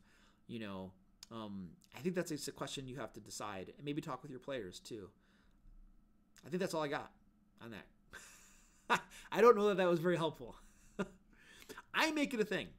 I definitely, if you get caught stealing, there are rules and things are going to happen and you pay the consequences, because I want my game world to feel like a real world, And I think that if you get caught committing a crime and if the populace and the rulers of the city don't do anything about it, I am not like role-playing the world properly. I'm not role-playing what actual legal authorities would do. You know what I mean? Just, they're powerful adventurers. Let's just ignore the fact that they're stealing everything. I don't think that's realistic. I don't think that I would be role-playing the authorities very well. Now, I might not have the authorities try to arrest the powerful adventurers because the authorities know that the powerful adventurers will just going to kick their butts. So the authorities, I might roleplay them as finding other powerful adventurers to arrest them for them or something like that, because that would be realistic. So I think that's That's the question you got to ask yourself, and which route you want to go. My voice is getting hoarse, and so we're almost done. I can barely talk. The coffee is not helping. All right, I saw another question. I hope that helps, man. I don't think I gave a good answer on that, but I hope that helps a little bit. That elf can't get good insurance because of a background check. the rioting elves or something. Yes, every good adventuring party needs adventure insurance. Elder Knight says, I'm going to watch all of them from now on. Oh, you mean the actual plays? Yeah, you could do that. I mean, some of the actual plays are on this channel, but they're much older videos, so you're going to have to scroll back a while. I have 2 playlists. One of the groups is called Sword Coast Guard. The other group was called Hand of Light, but then it became Manus Invictus. So if you look for those playlists, you're going to be able to find all those videos. The very first videos are all on this channel. At a certain point in time, I started putting them all on the different channel, which in the description, there's a link to that channel. I think I might have already said that. But you could start watching all of them. We play for about 6 hours, though. So we go from like 4 o'clock in the afternoon until usually about 9 or 10. So they're pretty long. But you can there's nothing to see, really. You can just listen to them as like a podcast or something, I think. And that you'd get just as much value out of it. It's not like these aren't professional actual plays where I have like various cameras, a camera on the DM, a camera on the players, and a camera over here, and then a camera on the battle map. These aren't like professionally done streams or actual plays or anything like that. So anyway, moving on. Question. So Philip has a question. How can I make players try to DM if they might want to, but they're too scared to DM? I wouldn't make them do it. Maybe you're asking them how to encourage them to do it or something. I mean, I don't know. I mean, I would just tell. I would kind of like just heavily encourage them and be like, dude, we're all friends here. Just like maybe if they're afraid to DM, you could, help them like create the adventure or something or something or other. I think there's only so much you can do to like capacitate someone to DM. There's a certain point in time where they just got to do it. They just got to give it a try. You know what I mean? I would just encourage them and just try to say, hey, it's not a big deal. You know what I mean? We're all friends here. Nobody's going to criticize you or anything. We all know that this is your first time. We're not going to start, making a big deal out of like your mistakes or anything like that. You know what I mean? I would just encourage them and just, it's a safe space, you know what I mean? Type of thing. I would lay on heavy encouragement and offer to help that player any way that he thinks he might need help. Maybe tell him that for the first time he DMs, it could just be a one-on-one session. That player and you. End of story. He DMs for you, and then after he DMs for you, not during, but after he's done, you could give him some feedback. Friendly, constructive feedback about things that, he can think about to improve or whatnot. That might make him feel better if he's just doing it one-on-one.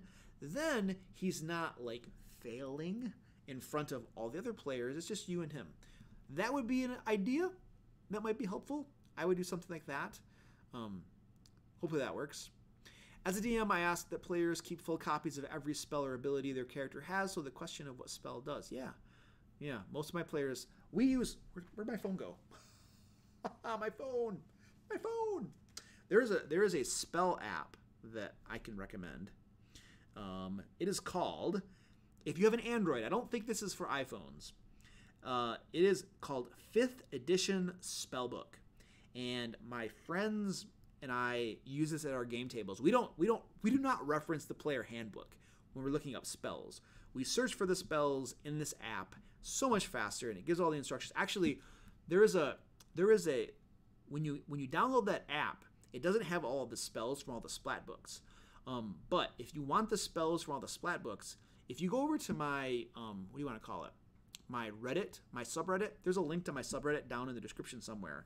And one of my posts, I have a link to where you can download like the add-ons or something. It's free. It doesn't cost anything. you can download the add-ons that will give you the spells for the rest of the Splat books. So you guys can go check that out. Oh, cool. Elder Knight has an iPhone and he has it. All right, cool. So it works for both. I think there was a point in time where it didn't exist for iPhone, but I'm glad to hear that they have it for iPhone now. So anyway, I would recommend that. I would definitely recommend checking that app out.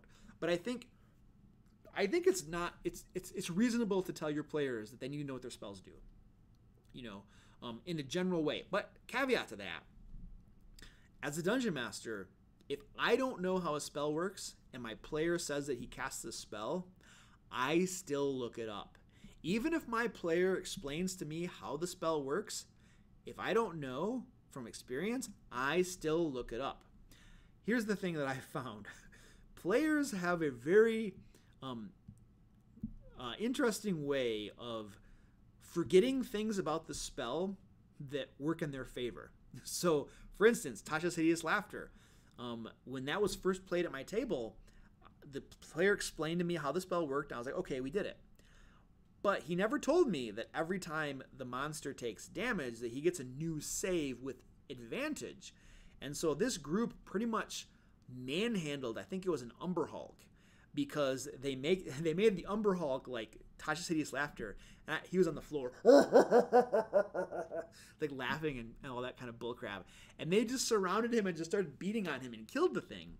And I wasn't making saves every time he took damage, and so it was really quick and it was over fast. And so I've learned through experience that, if you're not familiar with the spell as a dungeon master, look it up, read it, especially if it's the first time being used at your table. Otherwise, little things are going to get left out and stuff. That's just me. Maybe you don't care so much. Maybe you're a little bit looser with the rules and you're okay if it gets played wrong, at the table. I tend to be kind of a rules stickler. I follow the rules, and I don't make up a whole bunch of house rules. I like to play with the rules as they're written, because I feel that gives your players a solid base from which to form their expectations of how the game works. When there are pages and pages of house rules, they can no longer rely on the player handbook for how things work, because now there are like lots of house rules that are added on top of it. So I do have house rules, but I try to make as few of them as possible, and only when I really think that the added overhead of an additional rule has enough return on investment, ROI or whatever, to justify its existence. If I don't think that the value I'm getting from changing a rule is worth it, then I don't change the rule, basically. So that's my theory on rules. But that's how I do it. There's no right way to do it, right? If you have tons of house rules and it works for you and you guys all have fun, then rock on. Anyway, what do we got going on?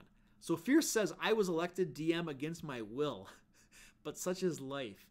It was either I do it or there wouldn't be a D&D group anymore. Hey, dude. I mean, if you're having fun doing it and everybody's having fun, then that's cool. I love being a DM.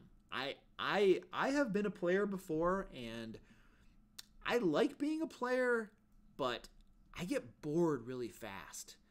And I'm like an attention hog.